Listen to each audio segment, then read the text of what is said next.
मेरा मुर्शद प्यारा आया। कि इंसान दे मरण तो बाद जो ਉਹਦੀ ਆਤਮਿਕ ਸ਼ਾਂਤੀ ਵਾਸਤੇ क्रियाक्रम किया जाता है, अस्थियां नूं पानी च बहाया जाता है ਜਾਂ पाठ करवाए जाते हैं, कि ਇਹਦਾ आत्मा ते कोई असर है, कि ਇਹਦਾ आत्मा नूं कोई बेनीफिट है? क्योंकि पुछते हैं कि भोग चंगे का ही पाया जाता, माड़े का ही पाया जाता है, कि ये इंसान के मन दियां सोचां ही हैं या फिर परमात्मा की तरफों कोई हुक्म है? सो आओ सुखपाल सिंह दे इस सवाल नूं हुण थोड़ा समझिए और ये जवाब की तरफ चलीए। कि सब तो पहले समझना, जिस तरह उन्होंने पूछा है कि ये परमात्मा की तरफों कोई हुक्म है या फिर ये इंसान दे मन दे वहम है, भरम है। सो परमात्मा की तरफों हुक्म है या नहीं, इनू पहला समझ लीजिए कि परमात्मा ने, उस प्रभु ने सारी दुनिया नू, सारे संसार नू बनाया।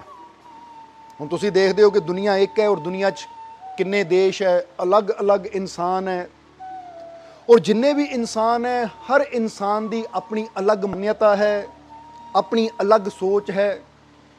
हुण जदों कोई चीज़ परमात्मा बनाता है, तो हुण परमात्मा ने सूरज बनाया, तो सूरज का एक नियम है, उन्होंने सब नूं प्रकाश देना।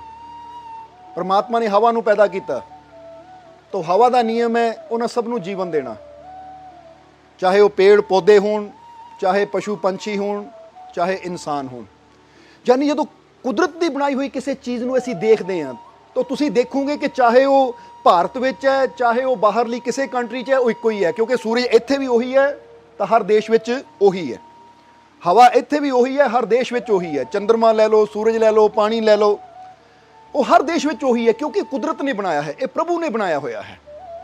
इसलिए इंसानों भी देख लो तुसीं, इंसान दे नैन नक्श अलग अलग हो सकते हैं, रूप रंग अलग अलग हो सकते हैं, पर इंसान नू पैदा कुदरत ने किया है। इसलिए हर देश में इंसान दी दो ही अखां, उही दो हथ, दो पैर। ये नहीं कि भारत में रहन वालियां दे अंग कुछ होर है। हाँ, शक्लां, सूरतां, रूप रंग अलग हो सकते हैं, क्योंकि वो तो तुसीं अपने परिवार च भी देखो, तो एक ही परिवार च अगर 5 मैंबर है, तो 5 मैंबरां दी सूरत एक दूजे नाल, रूप रंग कई बार एक दूजे नाल नहीं मिलता। इसी तरह हर देश दे विच रूप रंग अलग हो सकते हैं, पर कुदरत ने इंसान नू बनाया। सो इंसान नू जो बॉडी के पार्ट दिते हो, तुसीं देखोगे तकरीबन सब दे को 2 अखां है, 2 कन्न है, 2 हथ है, 2 पैर है, यानी शरीर के जो अंग है, इनू कह सकते हैं कि कुदरत ने इंसान नू बनाया। समझ आ रही है? हुण जदों कुदरत ने बनाया है, तो जिथे कुदरत बनाएगी वो हर एक दे वास्ते इक्को ही नियम रखेगी। इक्को ही नियम का मतलब इक्को ही हवा, इक्को ही पानी, इक्को ही सूरज। पर हुण जदों असीं ये संस्कारां दी तरफ चलदे हां, यानी इंसान मर जाता है या इंसान दुनिया तो चला जाता है, तो फिर उसके जान तो बाद जो क्रियाक्रम किया जाता है, कि ये परमात्मा की तरफों हुक्म है। तो जरा हुण याद रखना, अगर परमात्मा की तरफों कोई नियम हुक्म हुंदा, तो फिर हर देश विच, हर कौम विच इक्को चीज़ होनी सी। पर जिद्दां तुसीं देखदे हो कि भारत दे विच इंसान का 10 संस्कार किया जाता है, यानी इंसान के शरीर नूं साड़िया जाता है चिता ते रख के। पर बाहरलियां कंट्रियां तुसीं चले जाओ, चाहे मुस्लिम कंट्री होवे, चाहे यूरोप कंट्री होवे, उधर तुसीं चले जाओ, तो तुसीं देखदे हो कि मुसलमान अपने तरीके दे नाल दफनाते हैं, तो जिहड़े क्रिश्चियन है वो अपने तरीके दे नाल दफनाते हैं। समझदे हो कि नहीं? और अगर अपने भारत च देखा जाए, या होर भी कुछ देश है जिथे संस्कार किया जाता है, संस्कार का मतलब इंसान की लाश नूं चिता ते रख के साड़िया जाता है। हुण एक चीज़ की है कि ये परमात्मा की तरफों हुक्म है, तो ऐसी एक गल कहनी चाहांगे, इत्थे कुदरत ने कोई नियम नहीं रखा होया कि सब दी बॉडी नूं जो दुनिया तो जा चुका है उन्होंने इस तरह ही विसर्जित करना है, यानी उन्होंने दफनाना है या साड़ना है। ये इंसान की अपनी अपनी मानसिकता है, अपनी अपनी मानता है। क्योंकि देखने च आया है कि बचपन तो जेड़ा जिस चीज़ नूं मन रहा है ना, फिर वो चाहे भारत देश में होवे, चाहे बाहर भी किसी कंट्री चला जाए। हुण जे भारत च रहन वाला इंसान फर्ज करो अमेरिका चला जाए, तो हुण उत्थे जाके उन्हें थोड़ी कहना कि अमेरिका दे विच नियम है, इधरले जो कानून है वो नियम है कि इधरले जो अमेरिकन है वो अपने आप को दफनाते हैं, तो मैं भी अपने आप को दफनाना है। नहीं, वो चाहे अमेरिका च होवे, कैनेडा च होवे, ओदी डेथ होएगी तो उन्हें यही कहना मेरा संस्कार करियो। क्योंकि ਉਹਦੀ ਮਾਨਤਾ ਉਹਦੇ ਪਰਿਵਾਰ ਦੀ ਮਾਨਤਾ ਉਦਾਂ ਦੀ ਹੈ। ਇਸ ਲਈ ਇੱਥੇ ਜਿੱਥੇ ਮਨ ਦੇ ਲੈਵਲ ਤੇ ਗੱਲ ਆ ਜਾਂਦੀ ਹੈ, ਜਦੋਂ ਕੁਦਰਤ ਦੇ ਲੈਵਲ ਤੇ ਗੱਲ ਆ ਜਾਂਦੀ ਹੈ ਤਾਂ ਸਾਰਿਆਂ ਵਾਸਤੇ ਨਿਯਮ ਇੱਕ ਹੁੰਦਾ ਹੈ। ਪਰ ਜਦੋਂ ਇਨਸਾਨ ਦੀ ਸੋਚ ਦੇ ਲੈਵਲ ਤੇ ਗੱਲ ਆ ਜਾਂਦੀ ਹੈ ਤੇ ਹਰੇਕ ਦੀ ਜਿੱਦਾਂ ਦੀ ਸੋਚ ਹੁੰਦੀ ਹੈ ਉਹ ਉਹਦੇ ਮੁਤਾਬਿਕ ਹੀ ਫਿਰ ਉਹ ਕਰਮ ਨੂੰ ਪਕੜਦਾ ਹੈ। ਇਸ ਲਈ ਜਿਹੜਾ ਪੁੱਛਿਆ ਹੈ ਕਿ ਪ੍ਰਮਾਤਮਾ ਨੇ ਨਿਯਮ ਬਣਾਏ ਹੋਏ ਹੈ, ਤਾਂ ਪ੍ਰਮਾਤਮਾ ਨੇ ਇਹਦੇ ਬਾਰੇ ਕੋਈ ਨਿਯਮ ਨਹੀਂ ਬਣਾਇਆ ਹੋਇਆ ਕਿ ਤੂੰ ਸੰਸਕਾਰ ਕਰੇਗਾ ਤਾਂ ਤੈਨੂੰ ਮੁਕਤੀ ਮਿਲਣੀ ਹੈ। ਸੰਸਕਾਰ ਦਾ ਮਤਲਬ ਇਹਨੂੰ ਚਿਤਾ ਤੇ ਰੱਖ ਕੇ ਸਾੜੇਗਾ ਤਾਂ ਇਹਦੀ ਰੂਹ ਨੂੰ ਮੁਕਤੀ ਮਿਲਣੀ ਹੈ, ਜਾਂ ਇਹਨੂੰ ਕਬਰ 'ਚ ਦਫਨਾਏਗਾ ਤਾਂ ਇਹਨੂੰ ਮੁਕਤੀ ਮਿਲਣੀ ਹੈ। ਕਿਉਂਕਿ ਮੁਕਤੀ ਦਾ ਸੰਬੰਧ ਸਾਡੇ ਸਰੀਰ ਨਾਲ ਨਹੀਂ ਹੈ। ਜੇ ਆਪਾਂ ਕਹੀਏ ਨਾ ਆਤਮਾ ਦਾ ਸੰਬੰਧ ਸਾਡੇ ਸਰੀਰ ਨੂੰ ਸਾੜਨ ਦੇ ਨਾਲ ਇਹਨੂੰ ਮੁਕਤੀ ਮਿਲੇਗੀ ਜਾਂ ਸਾਡੇ ਸਰੀਰ ਨੂੰ ਦਫਨਾਉਣ ਨਾਲ ਇਹਨੂੰ ਮੁਕਤੀ ਮਿਲੇਗੀ, ਉਹਦੇ ਨਾਲ ਆਤਮਾ ਦਾ ਕੋਈ ਲਿੰਕ ਨਹੀਂ ਹੈ। ਇਹ ਤਾਂ ਜਦੋਂ ਆਤਮਾ ਸਰੀਰ ਚੋਂ ਨਿਕਲ ਗਈ ਤਾਂ ਫਿਰ ਜੈਸੀ ਇਨਸਾਨ ਦੀ ਸੋਚ ਹੁੰਦੀ ਹੈ, ਜੈਸੀਆਂ ਇਨਸਾਨ ਦੀਆਂ ਭਾਵਨਾਵਾਂ ਹੁੰਦੀਆਂ, ਉਹ ਆਪਣੇ ਆਪਣੇ ਭਾਵਨਾਵਾਂ ਦੇ ਮੁਤਾਬਿਕ ਉਹ ਆਪਣੇ ਸਰੀਰ ਨੂੰ ਉਸ ਤਰ੍ਹਾਂ, ਫਿਰ ਉਹਦਾ ਪਰਿਵਾਰ ਉਹ ਉਸ ਤਰ੍ਹਾਂ ਕਰ ਦਿੰਦਾ ਹੈ। ਕੋਈ ਮਿੱਟੀ ਦੇ ਹਵਾਲੇ ਕਰ ਦਿੰਦਾ ਹੈ, ਕੋਈ ਅਗਨੀ ਦੇ ਭੇਟਾ ਕਰ ਦਿੰਦਾ ਹੈ, ਅਗਨੀ ਦੇ ਹਵਾਲੇ ਕਰ ਦਿੰਦਾ ਹੈ। ਇਹ ਪਰਮਾਤਮਾ ਦੇ ਨਿਯਮ ਨਹੀਂ ਹੈ। ਇਹ ਇਨਸਾਨ ਨੂੰ ਜੈਸੇ ਸੰਸਕਾਰ ਮਿਲੇ ਹੁੰਦੇ ਹੈ, ਜੈਸੀ ਇਨਸਾਨ ਦੀ ਮੈਂਟੈਲਿਟੀ ਹੁੰਦੀ ਹੈ ਨਾ, ਵੈਸਾ ਹੀ ਬੰਦਾ ਉਹ ਕਰਦਾ ਚਲਾ ਜਾਂਦਾ ਹੈ। ਹੁਣ ਤੁਸੀਂ ਜ਼ਰਾ ਸਮਝੋ, ਦੇਖੋ ਇਸ ਚੀਜ਼ ਨੂੰ ਕਿ ਅਗਰ ਕੋਈ ਕਵੇ ਕਿ ਚਿਤਾ ਤੇ ਸੰਸਕਾਰ ਕਰਨ ਦੇ ਨਾਲ ਹੀ ਆਤਮਾ ਨੂੰ ਮੁਕਤੀ ਮਿਲਦੀ ਹੈ, ਤਾਂ ਫਿਰ ਬੰਦਾ ਸੋਚੇ ਕਿ ਇੱਕ ਬੰਦੇ ਦਾ ਚਿਤਾ ਤੇ ਸੰਸਕਾਰ ਕਰ ਦਿੱਤਾ, ਉਹਨੂੰ ਤਾਂ ਮੁਕਤੀ ਮਿਲ ਗਈ, ਤਾਂ ਜਿਹੜਾ ਦਫਨਾਇਆ ਗਿਆ ਕਿ ਉਹਦੀ ਆਤਮਾ ਨੂੰ ਮੁਕਤੀ ਨਹੀਂ ਮਿਲੇਗੀ। ਹੁਣ ਜੇ ਤੁਸੀਂ ਬਾਈਬਲ ਪੜ੍ਹੋ ਜਾਂ ਕੁਰਾਨ ਪੜ੍ਹੋ, ਕਿਉਂਕਿ ਉਹਨਾਂ ਦੇ ਅਨੁਸਾਰ ਇਨਸਾਨ ਨੂੰ ਦਫਨਾਇਆ ਜਾਵੇ ਤਾਂ ਫਿਰ ਹੀ ਉਹ ਸਵਰਗ ਵਿੱਚ ਜਾਂਦਾ ਹੈ, ਇਸ ਲਈ ਉਹ ਦਫਨਾਉਂਦੇ ਹੈ। ਉਹ ਕਹਿੰਦੇ ਜੇ ਸਾੜਿਆ ਜਾਵੇ ਤਾਂ ਇਨਸਾਨ ਦੀ ਆਤਮਾ ਨੂੰ ਮੁਕਤੀ ਮੋਕਸ਼ ਨਹੀਂ ਮਿਲਦਾ, ਕਿਉਂਕਿ ਹਰੇਕ ਦੀ ਆਪਣੀ ਇੱਕ ਸੋਚ ਹੈ। ਇਸ ਲਈ ਇਹ ਸੋਚ ਦੇ ਮੁਤਾਬਿਕ ਸਾਡੇ ਵਿਚਾਰ ਅਲੱਗ-ਅਲੱਗ ਹੋ ਸਕਦੇ ਹੈ। ਪਰ ਜੇ ਆਤਮਿਕ ਤਲ ਤੇ ਦੇਖਿਆ ਜਾਵੇ ਤਾਂ ਆਤਮਾ ਨੂੰ ਇਹਦੇ ਨਾਲ ਕੋਈ ਫਰਕ ਨਹੀਂ ਪੈਂਦਾ ਕਿ ਇਹ ਸਰੀਰ ਸਾੜਿਆ ਗਿਆ ਹੈ ਜਾਂ ਇਹ ਸਰੀਰ ਦਫਨਾਇਆ ਗਿਆ ਹੈ। ਇਸ ਲਈ ਅਸੀਂ ਦੱਸਣਾ ਚਾਹਾਂਗੇ ਇੱਥੇ ਕਿ ਹਰੇਕ ਧਰਮ ਦੇ ਅਲੱਗ-ਅਲੱਗ ਆਪਣੇ ਆਪਣੇ ਨਿਯਮ ਹੈ। ਜਿਸ ਤਰ੍ਹਾਂ ਸਮਝ ਲਓ ਕਿ ਜਿੱਦਾਂ ਦੱਸਿਆ ਕਿ ਭਾਰਤ ਵਿੱਚ ਮੰਨਿਆ ਜਾਂਦਾ ਸੰਸਕਾਰ ਕਰਨਾ, ਪਰ ਭਾਰਤ ਦੇ ਵਿੱਚ ਹੀ ਦਾਦੂ ਪੰਥੀ ਹੋਏ ਹੈ। ਕਿਉਂਕਿ ਜਦੋਂ ਸੰਤ ਦਾਦੂ ਦਿਆਲ ਸੀ, ਉਹ ਮਰਨ ਤੋਂ ਬਾਅਦ ਕੀ ਕਹਿੰਦੇ ਸੀ ਕਿ ਜਦੋਂ ਅਸੀਂ ਮਰ ਗਏ ਸਾਡਾ ਸਰੀਰ ਜੰਗਲ ਦੇ ਵਿੱਚ ਸੁੱਟ ਦਿਓ, ਜੰਗਲ ਦੇ ਵਿੱਚ ਸੁੱਟ ਦਿਓ, ਤਾਂ ਕਿ ਸਾਡਾ ਸਰੀਰ ਪਸ਼ੂ ਪੰਛੀਆਂ ਦੇ ਕੰਮ ਆਵੇ, ਉਹ ਖਾ ਕੇ ਆਪਣੀ ਭੁੱਖ ਮਿਟਾਣ। ਤਾਂ ਜਿਸ ਵੇਲੇ ਸੰਤ ਦਾਦੂ ਨੇ ਇਹ ਗੱਲ ਕਹੀ ਤਾਂ ਉਹਨਾਂ ਦੇ ਸੇਵਕਾਂ ਨੇ ਪੁੱਛਿਆ ਕਿ ਮਹਾਰਾਜ ਇਸ ਵੇਲੇ ਤਾਂ ਨਿਯਮ ਹੈ ਕਿ ਇਨਸਾਨ ਦੀ ਲਾਸ਼ ਨੂੰ ਚਿਤਾ ਤੇ ਸਾੜਿਆ ਜਾਵੇ, ਫਿਰ ਉਹਦੇ ਮੰਤਰ ਪੜ੍ਹੇ ਜਾਣ ਉਹਦੀ ਮੁਕਤੀ ਵਾਸਤੇ, ਫਿਰ ਉਹਦੀਆਂ ਅਸਥੀਆਂ ਨੂੰ ਜਲ ਪ੍ਰਵਾਹ ਕੀਤਾ ਜਾਵੇ ਤਾਂ ਕਿ ਇਹਨੂੰ ਮੁਕਤੀ ਮਿਲੇ, ਮੋਕਸ਼ ਮਿਲੇ। ਤਾਂ ਸੰਤ ਦਾਦੂ ਦਿਆਲ ਹੱਸੇ, ਕਹਿੰਦੇ ਮੋਕਸ਼ ਤਾਂ ਜੀਂਦੇ ਜੀ ਪ੍ਰਾਪਤ ਕਰਨਾ ਪੈਂਦਾ ਹੈ ਆਪਣੀ ਅੱਛੀ ਕਰਨੀ ਦੇ ਨਾਲ। ਹੁਣ ਜੇ ਸੋਚੀਏ ਕਿ ਜੀਂਦੇ ਜੀ ਬੰਦਾ ਪਾਪ ਕਰੀ ਜਾਵੇ, ਜੀਂਦੇ ਜੀ ਬੰਦਾ ਬੁਰਾ ਕਰੀ ਜਾਵੇ ਔਰ ਮਰਨ ਤੋਂ ਬਾਅਦ ਉਹਦਾ ਦਾਹ ਸੰਸਕਾਰ ਕੀਤਾ ਜਾਵੇ, ਮੰਤਰ ਪੜ੍ਹੇ ਜਾਣ ਜਾਂ ਉਹਦੀਆਂ ਅਸਥੀਆਂ ਨੂੰ ਜਲ ਪ੍ਰਵਾਹ ਕੀਤਾ ਜਾਵੇ, ਪਰ ਜੀਂਦੇ ਜੀ ਉਹਨਾਂ ਅੱਛਾ ਕਰਮ ਨਹੀਂ ਕੀਤਾ, ਤਾਂ ਬਾਅਦ ਦੇ ਇਹ ਕਰਮ ਕਾਂਡ ਉਹਦੀ ਆਤਮਾ ਨੂੰ ਮੁਕਤੀ ਤਰਫ ਨਹੀਂ ਲੈ ਕੇ ਜਾ ਸਕਦੇ, ਮੋਕਸ਼ ਦੀ ਤਰਫ ਨਹੀਂ ਲੈ ਕੇ ਜਾ ਸਕਦੇ। ਕਿਉਂਕਿ ਮੋਕਸ਼ ਦਾ ਸੰਬੰਧ ਜੀਂਦੇ ਜੀ ਆਪਣੀ ਸੁਰਤੀ ਨੂੰ ਪਰਮਾਤਮਾ ਨਾਲ ਜੋੜਨ ਵਿੱਚ ਹੈ। ਇਹ ਗੱਲ ਯਾਦ ਰੱਖਣਾ। ਜਿੱਦਾਂ ਇੱਥੇ ਮਹਾਤਮਾ ਬੁੱਧ ਦੀ ਇੱਕ ਛੋਟੀ ਜਿਹੀ ਜੀਵਨ ਦੀ ਘਟਨਾ ਦੱਸਣਾ ਚਾਹਾਂਗੇ ਕਿ ਮਹਾਤਮਾ ਬੁੱਧ ਇੱਕ ਦਿਨ ਯਾਤਰਾ ਕਰਦੇ ਕਰਦੇ ਇੱਕ ਨਗਰ 'ਚ ਪਹੁੰਚੇ। ਜਦੋਂ ਉਸ ਨਗਰ 'ਚ ਪਹੁੰਚੇ ਔਰ ਉਹਨਾਂ ਨੇ ਇੱਕ ਨਦੀ ਦੇ ਕਿਨਾਰੇ ਉਹਨਾਂ ਨੇ ਇੱਕ ਪੇੜ ਦੇ ਥੱਲੇ ਆਪਣਾ ਆਸਣ ਲਗਾਇਆ, ਉੱਥੇ ਬੈਠੇ। ਤਾਂ ਉਸ ਨਗਰ ਦੇ ਕਾਫੀ ਲੋਕ ਉਹਨਾਂ ਦੇ ਦਰਸ਼ਨ ਕਰਨ ਵਾਸਤੇ ਆਏ। ਜਦੋਂ ਕਾਫੀ ਲੋਕ ਦਰਸ਼ਨ ਕਰਨ ਆਏ, ਮਹਾਤਮਾ ਬੁੱਧ ਦੇ ਵਚਨ ਸੁਣੇ ਔਰ ਮਹਾਤਮਾ ਬੁੱਧ ਨੇ ਜਦੋਂ ਲੋਕਾਂ ਨੂੰ ਸਮਝਾਇਆ ਤਾਂ ਸਮਝਾਉਣ ਤੋਂ ਬਾਅਦ ਇੱਕ ਨੌਜਵਾਨ ਉੱਠਿਆ। ਜਦੋਂ ਮਹਾਤਮਾ ਬੁੱਧ ਸਮਝਾ ਕੇ ਹਟੇ, ਪ੍ਰਵਚਨ ਕਰਕੇ ਹਟੇ, ਤਾਂ ਇੱਕ ਨੌਜਵਾਨ ਉੱਠਿਆ ਔਰ ਆ ਕੇ ਮਹਾਤਮਾ ਬੁੱਧ ਨੂੰ ਹੱਥ ਜੋੜ ਕੇ ਕਹਿਣ ਲੱਗਾ, ਕਹਿੰਦਾ ਮਹਾਰਾਜ ਮੇਰੇ ਮਨ 'ਚ ਇੱਕ ਪ੍ਰਸ਼ਨ ਹੈ, ਮੈਨੂੰ ਕਿਰਪਾ ਉਹਦਾ ਉੱਤਰ ਦਿਓ। ਮਹਾਤਮਾ ਬੁੱਧ ਨੇ ਕਿਹਾ ਪੁੱਛ ਐ ਨੌਜਵਾਨ, ਕੀ ਪ੍ਰਸ਼ਨ ਹੈ ਤੇਰਾ? ਤਾਂ ਉਸ ਲਈ ਉਸ ਨੌਜਵਾਨ ਨੇ ਕਿਹਾ ਕਿ ਮਹਾਰਾਜ ਮੇਰਾ ਪ੍ਰਸ਼ਨ ਇਹ ਹੈ ਕਿ ਮੇਰੇ ਪਿਤਾ ਨੂੰ ਗੁਜ਼ਰਿਆਂ ਕੁਝ ਸਮਾਂ ਹੋਇਆ ਹੈ, ਯਾਨੀ ਮੇਰੇ ਪਿਤਾ ਨੂੰ ਗੁਜ਼ਰਿਆਂ ਥੋੜਾ ਹੀ ਸਮਾਂ ਹੋਇਆ ਹੈ ਔਰ ਮੈਂ ਆਪਣੇ ਪਿਤਾ ਦੀ ਆਤਮਿਕ ਸ਼ਾਂਤੀ ਦੇ ਵਾਸਤੇ ਸਭ ਕੁਝ ਕੀਤਾ, ਜਿੱਦਾਂ ਵੀ ਜੋ ਵੀ ਨਿਯਮ ਮੈਨੂੰ ਪ੍ਰੋਹਿਤਾਂ ਨੇ ਦੱਸੇ, ਪੁਜਾਰੀਆਂ ਨੇ ਦੱਸੇ, ਮੈਂ ਉਹ ਸਾਰੇ ਨਿਯਮ ਕੀਤੇ, ਜੋ ਪੂਜਾ ਕਹੀ ਉਹ ਪੂਜਾ ਕੀਤੀ, ਜੋ ਪਾਠ ਕਿਹਾ ਉਹ ਪਾਠ ਕੀਤਾ, ਯਾਨੀ ਜੋ ਵੀ ਉਹਨਾਂ ਨੇ ਮੈਨੂੰ ਕਿਹਾ ਕਰਨ ਨੂੰ ਮੈਂ ਉਹ ਸਭ ਕੁਝ ਕੀਤਾ। ਮੈਂ ਆਪਣੇ ਪਿਤਾ ਨਾਲ ਬੜਾ ਪਿਆਰ ਕਰਦਾ ਸੀ। ਬਸ ਹੁਣ ਮੈਂ ਇਹ ਜਾਣਨਾ ਚਾਹੁੰਦਾ ਹਾਂ ਕਿ ਮੈਨੂੰ ਇਹ ਦੱਸ ਦਿਓ ਕਿ ਮੇਰੇ ਪਿਤਾ ਦੀ ਮੁਕਤੀ ਹੋ ਗਈ ਹੈ ਜਾਂ ਨਹੀਂ। ਕਿਉਂਕਿ ਮੈਂ ਇੰਨਾ ਕਰਮ ਕੀਤਾ, ਪੂਜਾ ਕੀਤੀ, ਪਾਠ ਕੀਤਾ, ਜੋ ਵੀ ਜਿਸਨੇ ਕਿਹਾ ਮੈਂ ਉਹ ਪੂਰੇ ਆਪਣੇ ਦਿਲੋਂ ਉਹ ਸਭ ਕੁਝ ਪੂਰਾ ਕਰਮ ਨਿਭਾਇਆ ਹੈ, ਪਰ ਮੈਨੂੰ ਅੱਜ ਤੱਕ ਇਹ ਇਸ਼ਾਰਾ ਨਹੀਂ ਮਿਲਿਆ ਕਿ ਮੇਰੇ ਬਾਪ ਨੂੰ ਮੁਕਤੀ ਮਿਲੀ ਜਾਂ ਨਹੀਂ ਮਿਲੀ। ਸੋ ਤੁਸੀਂ ਮੈਨੂੰ ਦੱਸੋ ਕਿ ਮੇਰੇ ਪਿਤਾ ਨੂੰ ਮੁਕਤੀ ਮਿਲੀ ਜਾਂ ਨਹੀਂ ਮਿਲੀ। ਤਬ ਉਸ ਲਈ ਮਹਾਤਮਾ ਬੁੱਧ ਨੇ ਉਸ ਨੌਜਵਾਨ ਨੂੰ ਪੁੱਛਿਆ ਕਿ ਇੱਕ ਗੱਲ ਦੱਸ ਕਿ ਤੇਰਾ ਪਿਤਾ ਧਿਆਨ ਕਰਦਾ ਸੀ। ਤਾਂ ਉਸ ਲਈ ਉਹਨਾਂ ਕਿਹਾ ਜੀ ਨਹੀਂ, ਮੇਰੇ ਪਿਤਾ ਨੇ ਕਦੀ ਧਿਆਨ ਨਹੀਂ ਕੀਤਾ। ਕਹਿੰਦਾ ਤੇਰਾ ਪਿਤਾ ਕਰੁਣਾਵਾਨ ਸੀ, ਤੇਰੇ ਪਿਤਾ ਦੇ ਅੰਦਰ ਸ਼ਾਂਤੀ ਸੀ। ਕਰੁਣਾਵਾਨ ਸ਼ਾਂਤੀ ਕਿਹਨੂੰ ਕਹਿ ਦਿੰਦੇ ਆ ਕਿ ਬੰਦਾ ਹਮੇਸ਼ਾ ਸ਼ਾਂਤ ਅਵਸਥਾ 'ਚ ਰਹਿੰਦਾ ਹੈ। ਕਰੁਣਾਵਾਨ ਕਿ ਉਹ ਕਿਸੇ ਨੂੰ ਤਕਲੀਫ ਨਹੀਂ ਦਿੰਦਾ, ਨਾ ਹੀ ਕਿਸੇ ਦੀ ਤਕਲੀਫ ਦੇਖ ਸਕਦਾ ਹੈ। ਤਾਂ ਉਹਨਾਂ ਕਿਹਾ ਜੀ ਨਹੀਂ, ਮੇਰਾ ਪਿਤਾ ਝਗੜਾ ਵੀ ਕਰ ਲੈਂਦਾ ਸੀ, ਲੜ ਵੀ ਲੈਂਦਾ ਸੀ, ਪਰ ਮੇਰਾ ਪਿਤਾ ਸੀ, ਉਹਨੂੰ ਮੈਂ ਬੜਾ ਪ੍ਰੇਮ ਕਰਦਾ ਸੀ। ਪਰ ਮਹਾਰਾਜ ਤੁਸੀਂ ਇਹ ਕਿਉਂ ਪੁੱਛ ਰਹੇ ਹੋ?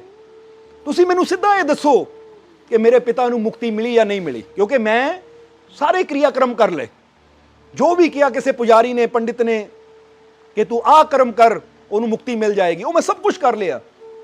ਕਾਫੀ ਪੈਸਾ ਮੈਂ ਖਰਚ ਚੁੱਕਾ ਹਾਂ, ਬਸ ਤੁਸੀਂ ਮੈਨੂੰ ਇੰਨਾ ਦੱਸ ਦਿਓ। ਤਾਂ ਮਹਾਤਮਾ ਬੁੱਧ ਕਹਿੰਦੇ ਠੀਕ ਹੈ, ਫਿਰ ਜੇ ਤੂੰ ਜਾਣਨਾ ਹੀ ਚਾਹੁੰਦਾ ਹੈ ਤਾਂ ਮੈਂ ਤੈਨੂੰ ਜ਼ਰੂਰ ਦੱਸੂਗਾ, ਪਰ ਉਸ ਤੋਂ ਪਹਿਲਾਂ ਤੈਨੂੰ ਇੱਕ ਕੰਮ ਕਰਨਾ ਪਏਗਾ। ਉਹ ਕਹਿੰਦੇ ਜੋ ਤੁਸੀਂ ਕਰਨ ਨੂੰ ਕਹੋਗੇ ਮੈਂ ਕਰਨ ਨੂੰ ਤਿਆਰ ਹਾਂ, ਦੱਸੋ। ਮਹਾਤਮਾ ਬੁੱਧ ਕਹਿੰਦੇ ਇੱਕ ਮਿੱਟੀ ਦਾ ਘੜਾ ਲੈ ਕੇ ਆ, ਔਰ ਉਸ ਮਿੱਟੀ ਦੇ ਘੜੇ ਦੇ ਵਿੱਚ ਥੋੜਾ ਘਿਓ ਔਰ ਛੋਟੇ ਛੋਟੇ ਪੱਥਰ ਉਹ ਪਾ ਕੇ ਲਿਆ। ਉਹ ਕਹਿੰਦਾ ਮਹਾਰਾਜ ਉਹਦੇ ਨਾਲ ਕੀ ਹੋਏਗਾ? ਕਹਿੰਦੇ ਤੂੰ ਲੈ ਕੇ ਤਾਂ ਆ, ਤੂੰ ਲੈ ਕੇ ਤਾਂ ਆ। ਨੌਜਵਾਨ ਗਿਆ, ਜਾ ਕੇ ਉਹਨੇ ਇੱਕ ਮਿੱਟੀ ਦਾ ਘੜਾ ਲਿਆਂਦਾ, ਉਹਦੇ 'ਚ ਘਿਓ ਪਾ ਲਿਆ ਔਰ ਕੁਝ ਪੱਥਰ ਵੀ, ਜਿੱਦਾਂ ਮਹਾਤਮਾ ਬੁੱਧ ਨੇ ਕਿਹਾ ਸੀ, ਛੋਟੇ ਛੋਟੇ ਪੱਥਰ ਵੀ ਉਹ 'ਚ ਪਾ ਲਏ। ਪੱਥਰ ਵੀ ਪਾ ਲਏ, ਘਿਓ ਵੀ ਪਾ ਲਿਆ, ਔਰ ਘੜਾ ਲੈ ਕੇ ਮਹਾਤਮਾ ਬੁੱਧ ਦੇ ਕੋਲ ਆ ਗਿਆ। ਹੁਣ ਜਦੋਂ ਲੈ ਕੇ ਮਹਾਤਮਾ ਬੁੱਧ ਕੋਲ ਆਇਆ ਕਿ ਲਓ ਮਹਾਰਾਜ ਮੈਂ ਘੜਾ ਵੀ ਲਿਆਂਦਾ, ਵਿੱਚ ਘਿਓ ਵੀ ਪਾ ਲਿਆ, ਘੀ ਵੀ ਪਾ ਲਿਆ ਹੈ ਔਰ ਪੱਥਰ ਵੀ ਪਾ ਲਏ, ਹੁਣ ਦੱਸੋ ਮੈਂ ਕੀ ਕਰਾਂ? ਕਹਿੰਦੇ ਹੁਣ ਚੱਲ ਨਦੀ ਦੇ ਕੋਲ, ਜੋ ਸਾਹਮਣੇ ਨਦੀ ਸੀ, ਪਾਣੀ ਸੀ, ਉਹਦੇ ਕੋਲ ਮਹਾਤਮਾ ਬੁੱਧ ਲੈ ਗਏ ਔਰ ਉਹਨੂੰ ਕਹਿੰਦੇ ਘੜਾ ਪਕੜ ਕੇ ਨਦੀ 'ਚ ਖੜਾ ਹੋ। ਉਹ ਖੜ ਗਿਆ। ਹੁਣ ਮਹਾਤਮਾ ਬੁੱਧ ਕਹਿੰਦੇ ਇਸ ਘੜੇ ਨੂੰ ਤੋੜ, ਇਸ ਘੜੇ ਨੂੰ ਤੋੜ, ਪਰ ਯਾਦ ਰੱਖੀਏ ਘੇ ਡੁੱਬਣਾ ਚਾਹੀਦਾ ਹੈ ਤਾਂ ਪੱਥਰ ਤੈਰਨੇ ਚਾਹੀਦੇ ਆ। ਫਿਰ ਮੈਂ ਤੇਰੇ ਸਵਾਲ ਦਾ ਜਵਾਬ ਤੈਨੂੰ ਦੇ ਸਕਦਾ ਹਾਂ ਕਿ ਤੇਰਾ ਪਿਤਾ ਮੁਕਤ ਹੋਇਆ ਜਾਂ ਨਹੀਂ। ਉਹ ਕਹਿੰਦਾ ਮਹਾਰਾਜ ਇਹ ਕਿੱਦਾਂ ਹੋ ਸਕਦਾ ਹੈ? ਮੈਂ ਘੜਾ ਤੋੜੂੰਗਾ, ਘੇ ਤਰ ਜਾਏਗਾ ਔਰ ਪੱਥਰ ਡੁੱਬ ਜਾਣਗੇ, ਪਰ ਤੁਸੀਂ ਉਲਟਾ ਕਹਿ ਰਹੇ ਹੋ ਕਿ ਘੇ ਡੁੱਬ ਜਾਏਗਾ, ਪੱਥਰ ਤਰ ਜਾਣਗੇ ਤੇ ਅਸੀਂ ਤੇਰੇ ਸਵਾਲ ਦਾ ਜਵਾਬ ਤੈਨੂੰ ਦੇ ਦੋਗੇ। ਉਹ ਕਹਿੰਦਾ ਹੋ ਹੀ ਨਹੀਂ ਸਕਦਾ। ਮਹਾਤਮਾ ਬੁੱਧ ਕਹਿੰਦੇ ਕਿਉਂ ਨਹੀਂ ਹੋ ਸਕਦਾ? ਪੱਥਰ ਕਿਉਂ ਨਹੀਂ ਤੈਰ ਸਕਦੇ? ਘਿਓ ਕਿਉਂ ਨਹੀਂ ਡੁੱਬ ਸਕਦਾ? ਉਹ ਕਹਿੰਦਾ ਮਹਾਰਾਜ ਸੁਭਾਅ ਹੀ ਨਹੀਂ ਹੈ ਪੱਥਰ ਦਾ ਤੈਰਨਾ, ਔਰ ਸੁਭਾਅ ਹੀ ਨਹੀਂ ਹੈ ਘੇ ਦਾ ਡੁੱਬਣਾ। ਇਹ ਸੁਭਾਅ ਹੈ ਘੇ ਨੇ ਤੈਰਨਾ ਹੀ ਹੈ ਤਾਂ ਪੱਥਰ ਨੇ ਡੁੱਬਣਾ ਹੀ ਹੈ। ਤਾਂ ਮਹਾਤਮਾ ਬੁੱਧ ਕਹਿੰਦੇ ਹੁਣ ਤੂੰ ਆਪ ਹੀ ਸੋਚ ਲੈ। ਇੱਥੇ ਹੁਣ ਜਿੰਨੇ ਮਰਜ਼ੀ ਮੰਤਰ ਪੜ੍ਹ ਲਓ, ਜਿੰਨੇ ਮਰਜ਼ੀ ਪੂਜਾ ਪਾਠ ਕਰ ਲਓ, ਪਰ ਜੋ ਜਿਹਦਾ ਸੁਭਾਅ ਹੈ ਨਾ ਉਹਨੇ ਉਹੀ ਕਰਨਾ ਹੈ। ਘੇ ਦਾ ਸੁਭਾਅ ਹੈ ਤੈਰਨਾ ਹੈ, ਉਹਨਾਂ ਤੈਰਨਾ ਹੈ, ਤਾਂ ਪੱਥਰ ਦਾ ਸੁਭਾਅ ਹੈ ਡੁੱਬਣਾ, ਉਹਨਾਂ ਡੁੱਬਣਾ ਹੀ ਹੈ। ਇਸੇ ਤਰ੍ਹਾਂ ਜੈਸਾ ਇਨਸਾਨ ਦਾ ਸੁਭਾਅ ਹੁੰਦਾ ਹੈ, ਇਨਸਾਨ ਵੈਸਾ ਹੀ ਫਲ ਪਾਉਂਦਾ ਹੈ। ਕਈਆਂ ਦਾ ਸੁਭਾਅ ਅੱਛਾ ਹੁੰਦਾ ਹੈ, ਕਰੁਣਾਵਾਨ ਹੁੰਦੇ ਹੈ, ਉਹ ਤਰ ਜਾਂਦੇ ਹੈ, ਤਾਂ ਜਿਨ੍ਹਾਂ ਦਾ ਸੁਭਾਅ ਕਠੋਰ ਹੋਵੇ ਪੱਥਰ ਦੀ ਤਰ੍ਹਾਂ, ਉਹ ਡੁੱਬ ਜਾਂਦੇ ਹੈ। ਕੋਈ ਪੂਜਾ ਪਾਠ ਜਾਂ ਕੋਈ ਵੀ ਕਿਰਿਆ ਕਰਮ, ਕੋਈ ਵੀ ਕਰਮ ਕਾਂਡ ਅਸੀਂ ਉਹਦੇ ਮਰਨ ਤੋਂ ਬਾਅਦ ਕਰ ਲਈਏ, ਉਹਦੇ ਨਾਲ ਉਹਨੂੰ ਮੁਕਤੀ ਨਹੀਂ ਮਿਲਣੀ। ਮੁਕਤੀ ਪ੍ਰਾਪਤ ਕਰਨ ਵਾਸਤੇ ਸਾਨੂੰ ਜੀਂਦੇ ਜੀ ਹੀ ਅੱਛਾ ਕਰਮ ਕਰਨਾ ਪਏਗਾ, ਕਿਉਂਕਿ ਜੈਸਾ ਇਨਸਾਨ ਦਾ ਸੁਭਾਅ ਹੁੰਦਾ ਹੈ ਵੈਸਾ ਹੀ ਇਨਸਾਨ ਨੂੰ ਫਲ ਵੀ ਮਿਲਦਾ ਹੈ। ਜੇ ਸਮਝ ਲਓ ਅੱਜ ਤੁਹਾਡਾ ਸੁਭਾਅ ਬੁਰਾ ਹੈ, ਜੇ ਤੁਹਾਡੇ ਕਰਮ ਬੁਰੇ ਹੈ, ਤੁਹਾਡੀ ਕਰਨੀ ਬੁਰੀ ਹੈ, ਤਾਂ ਤੁਸੀਂ ਕੀ ਸੋਚਦੇ ਹੋ ਕਿ ਬੁਰੀ ਕਰਨੀ ਕਰਨ ਵਾਲਾ ਜਦੋਂ ਦੁਨੀਆ ਤੋਂ ਚਲਾ ਗਿਆ, ਹੁਣ ਉਸ ਤੋਂ ਬਾਅਦ ਉਹਦੇ ਬੱਚੇ ਪੂਜਾ ਕਰਾ ਲੈਣ, ਉਹਦੀਆਂ ਅਸਥੀਆਂ ਨੂੰ ਗੰਗਾ 'ਚ ਪ੍ਰਵਾਹ ਕਰ ਦੇਣ, ਜਾਂ ਕੁਝ ਹੋਰ ਵੀ ਜੋ ਕਿਰਿਆਕਰਮ ਹੁੰਦੇ ਉਹ ਪੂਰੇ ਕਰ ਲੈਣ, ਤਾਂ ਇਹਦੇ ਨਾਲ ਉਹਨੂੰ ਮੁਕਤੀ ਮਿਲ ਜਾਏਗੀ? ਤਾਂ ਨਹੀਂ, ਇਹ ਇਨਸਾਨ ਦਾ ਭਰਮ ਹੈ। ਮੁਕਤੀ ਪ੍ਰਾਪਤ ਕਰਨ ਵਾਸਤੇ ਜੀਂਦੇ ਜੀ ਸਾਨੂੰ ਅੱਛੀ ਕਰਨੀ ਪੈਣੀ ਹੈ। ਔਰ ਜਿੱਦਾਂ ਸੰਤ ਦਾਦੂ ਕਹਿੰਦੇ ਹੈ ਕਿ ਮੇਰੇ ਸਰੀਰ ਨੂੰ ਜੰਗਲ 'ਚ ਫੈਂਕ ਦਿਓ ਤਾਂ ਕਿ ਪਸ਼ੂਆਂ ਪੰਛੀਆਂ ਦੇ ਕੰਮ ਆਵੇ, ਤਾਂ ਉਹਨਾਂ ਦੇ ਸੇਵਕਾਂ ਨੇ ਕਿਹਾ ਮਹਾਰਾਜ ਸੁਣਿਆ ਹੈ ਕਿ ਅਗਨੀ ਭੇਟ ਕਰਨ ਦੇ ਨਾਲ, ਅਸਥੀਆਂ ਨੂੰ ਜਲ ਪ੍ਰਵਾਹ ਕਰਨ ਦੇ ਨਾਲ, ਜਾਂ ਹੋਰ ਜੋ ਕਰਮ ਹੈ ਉਹ ਕਰਨ ਦੇ ਨਾਲ ਮੁਕਤੀ ਮਿਲਦੀ। ਤਾਂ ਸੰਤ ਦਾਦੂ ਨੇ ਮੁਸਕਰਾ ਕੇ ਕਿਹਾ ਕਿ ਮੁਕਤੀ ਮਰਨ ਤੋਂ ਬਾਅਦ ਨਹੀਂ, ਮੁਕਤੀ ਤਾਂ ਜੀਂਦੇ ਜੀ ਆਪਣੀ ਅੱਛੀ ਕਰਨੀ ਕਰਕੇ ਹੀ, ਸਿਮਰਨ ਕਰਕੇ ਹੀ, ਆਪਣੀ ਸੁਰਤੀ ਨੂੰ ਪ੍ਰਭੂ ਨਾਲ ਜੋੜ ਕੇ ਹੀ ਪ੍ਰਾਪਤ ਕੀਤੀ ਜਾਂਦੀ ਹੈ।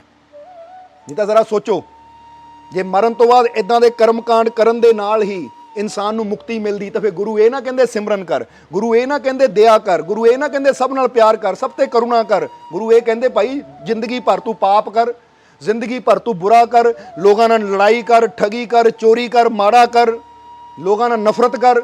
ਮਰਨ ਤੋਂ ਬਾਅਦ ਆਪਣੇ ਬੱਚਿਆਂ ਨੂੰ ਕਹਿ ਦੇਈਂ ਜਦੋਂ ਮੈਂ ਮਰ ਗਿਆ ਆਹ ਪੂਜਾ ਕਰ ਦੇਣੀ, ਆਹ ਪਾਠ ਕਰ ਦੇਣਾ, ਆਹ ਕਿਰਿਆ ਕਰਮ ਮੇਰਾ ਕਰ ਦੇਣਾ, ਇੱਥੇ ਮੇਰੀਆਂ ਅਸਥੀਆਂ ਨੂੰ ਬਹਾ ਦੇਣਾ, ਤਾਂ ਮੇਰੀ ਮੁਕਤੀ ਹੋ ਜਾਏਗੀ। ਫਿਰ ਤਾਂ ਮੁਕਤੀ ਬੜੀ ਸਸਤੀ ਹੋ ਗਈ। ਸਮਝ ਆ ਰਹੀ ਹੈ ਕਿ ਨਹੀਂ? ਸੋ ਮੁਕਤੀ ਦਾ ਮਤਲਬ ਕੀ ਹੈ? ਮੁਕਤੀ ਦਾ ਮਤਲਬ ਇੱਕ ਅੰਦਰ ਦੀ ਅਵਸਥਾ ਹੈ। ਜਦੋਂ ਆਤਮਾ ਨੂੰ ਜੀਂਦੇ ਜੀ ਅਸੀਂ ਉਸ ਅਵਸਥਾ ਤੱਕ ਲੈ ਜਾਂਦੇ ਹਾਂ ਤਾਂ ਫੇਰ ਹੀ ਸਾਡੀ ਆਤਮਾ ਮੋਕਸ਼ ਤੱਕ ਪਹੁੰਚਦੀ ਹੈ। ਇਸ ਲਈ ਜਦੋਂ ਆਤਮਾ ਸਰੀਰ ਚੋਂ ਨਿਕਲ ਗਈ ਤਾਂ ਹੁਣ ਇਹ ਸਰੀਰ ਤਾਂ ਮਿੱਟੀ ਹੈ, ਇਹਨੂੰ ਚਾਹੇ ਅਗਨੀ ਦੇ ਹਵਾਲੇ ਕਰ ਦਿਓ, ਚਾਹੇ ਕਬਰ ਦੇ ਹਵਾਲੇ ਕਰ ਦਿਓ, ਚਾਹੇ ਪਾਣੀ ਦੇ ਹਵਾਲੇ ਕਰ ਦਿਓ, ਨਹੀਂ ਤਾਂ ਕਈ ਐਸੇ ਵੀ ਸੀਗੇ ਜਿਹੜੇ ਕਹਿੰਦੇ ਸਰੀਰ ਨੂੰ ਜਲ ਦੇ ਹਵਾਲੇ ਕਰ ਦਿਓ, ਯਾਨੀ ਉਹ ਨਦੀ ਦੇ ਵਿੱਚ ਹੀ ਸਰੀਰ ਨੂੰ ਸੁੱਟ ਦਿੰਦੇ ਸੀ ਪਹਿਲੇ ਸਮੇਂ 'ਚ। ਹੁਣ ਤਾਂ ਇਹ ਚੀਜ਼ਾਂ ਨਹੀਂ ਹੈ। ਪਹਿਲੇ ਸਮੇਂ 'ਚ ਦਾਦੂ ਪੰਥੀ ਵੀ ਸਰੀਰ ਨੂੰ ਜੰਗਲ 'ਚ ਸੁੱਟ ਦਿੰਦੇ ਸੀ। ਅੱਜ ਕੱਲ੍ਹ ਤਾਂ ਨਿਯਮ ਕੁਛ ਹੋਰ ਹੈ ਕਿਉਂਕਿ ਹੁਣ ਵਕਤ ਬਦਲ ਗਿਆ ਹੈ। ਪਰ ਅਸੀਂ ਦੱਸਣਾ ਕੀ ਚਾਹੁੰਦੇ ਹਾਂ ਕਿ ਜੀਂਦੇ ਜੀ ਅਗਰ ਤੁਸੀਂ ਅੱਛੇ ਕਰਮ ਕੀਤੇ ਹੈ, ਜੀਂਦੇ ਜੀ ਅਗਰ ਤੁਸੀਂ ਸਿਮਰਨ ਕੀਤਾ ਹੈ, ਜੀਂਦੇ ਜੀ ਅਗਰ ਤੁਸੀਂ ਭਗਤੀ ਕੀਤੀ ਹੈ, ਜੀਂਦੇ ਜੀ ਅਗਰ ਤੁਸੀਂ ਕਰੁਣਾ ਦੇ ਪ੍ਰੇਮ ਦੇ ਮਾਰਗ ਤੇ ਤੁਰੇ ਆ, ਅੱਛਾਈ ਸੱਚਾਈ ਦੇ ਮਾਰਗ ਤੇ ਤੁਰੇ ਆ, ਔਰ ਤੁਸੀਂ ਜੀਂਦੇ ਜੀ ਜਦੋਂ ਨੇਕ ਕਰਮ ਕਰ ਲਏ ਫਿਰ ਤੁਹਾਡੀ ਆਤਮਾ ਨਿਕਲ ਗਈ। ਹੁਣ ਤੁਹਾਡੇ ਸਰੀਰ ਦਾ ਜੋ ਮਰਜ਼ੀ ਕੀਤਾ ਜਾਵੇ ਤੁਹਾਨੂੰ ਮੁਕਤੀ ਜ਼ਰੂਰ ਮਿਲੇਗੀ। ਚਾਹੇ ਸਰੀਰ ਨੂੰ ਦਫਨਾਇਆ ਜਾਵੇ, ਚਾਹੇ ਸਾੜਿਆ ਜਾਵੇ, ਚਾਹੇ ਕੁਝ ਵੀ ਕਰ ਲਓ, ਚਾਹੇ ਟੋਟੇ ਟੋਟੇ ਕਰਕੇ ਸਿੱਟ ਦਿਆ, ਤਾਂ ਵੀ ਕੋਈ ਫਰਕ ਨਹੀਂ ਪੈਂਦਾ। ਸਮਝਦੇ ਹੋ ਕਿ ਨਹੀਂ? ਕਿਉਂਕਿ ਤੁਸੀਂ ਜੀਂਦੇ ਜੀ ਅੱਛਾਈ ਕਰਕੇ, ਜੀਂਦੇ ਜੀ ਆਪਣੀ ਸੁਰਤੀ ਨੂੰ ਆਪਣੇ ਮਾਲਿਕ ਨਾਲ ਜੋੜ ਲਿਆ ਤਾਂ ਤੁਹਾਨੂੰ ਮੋਕਸ਼ ਮਿਲ ਗਿਆ, ਮੁਕਤੀ ਮਿਲ ਗਈ। ਪਰ ਜੀਂਦੇ ਜੀ ਤੁਸੀਂ ਪਾਪ ਕਰਮ ਕਰੀ ਜਾਂਦੇ ਹੋ, ਜੀਂਦੇ ਜੀ ਬੁਰਾ ਕਰਮ ਕਰੀ ਜਾਂਦੇ ਹੋ, ਜੀਂਦੇ ਜੀ ਦੂਜਿਆਂ ਨਾਲ ਨਫ਼ਰਤ ਕਰੀ ਜਾਂਦੇ ਹੋ, ਝਗੜਾ ਕਰੀ ਜਾਂਦੇ ਹੋ, ਦੂਜਿਆਂ ਨਾਲ ਬੁਰਾਈ ਕਰੀ ਜਾਂਦੇ ਹੋ, ਤਾਂ ਫਿਰ ਸੋਚੋ ਕਿ ਹੁਣ ਮਰਨ ਤੋਂ ਬਾਅਦ ਆਹ ਕਰਮ ਕਰਨ ਦੇ ਨਾਲ ਮੇਰੀ ਮੁਕਤੀ ਹੋ ਜਾਏਗੀ। ਤਾਂ ਇੰਨੀ ਸਸਤੀ ਨਹੀਂ ਹੈ ਮੁਕਤੀ।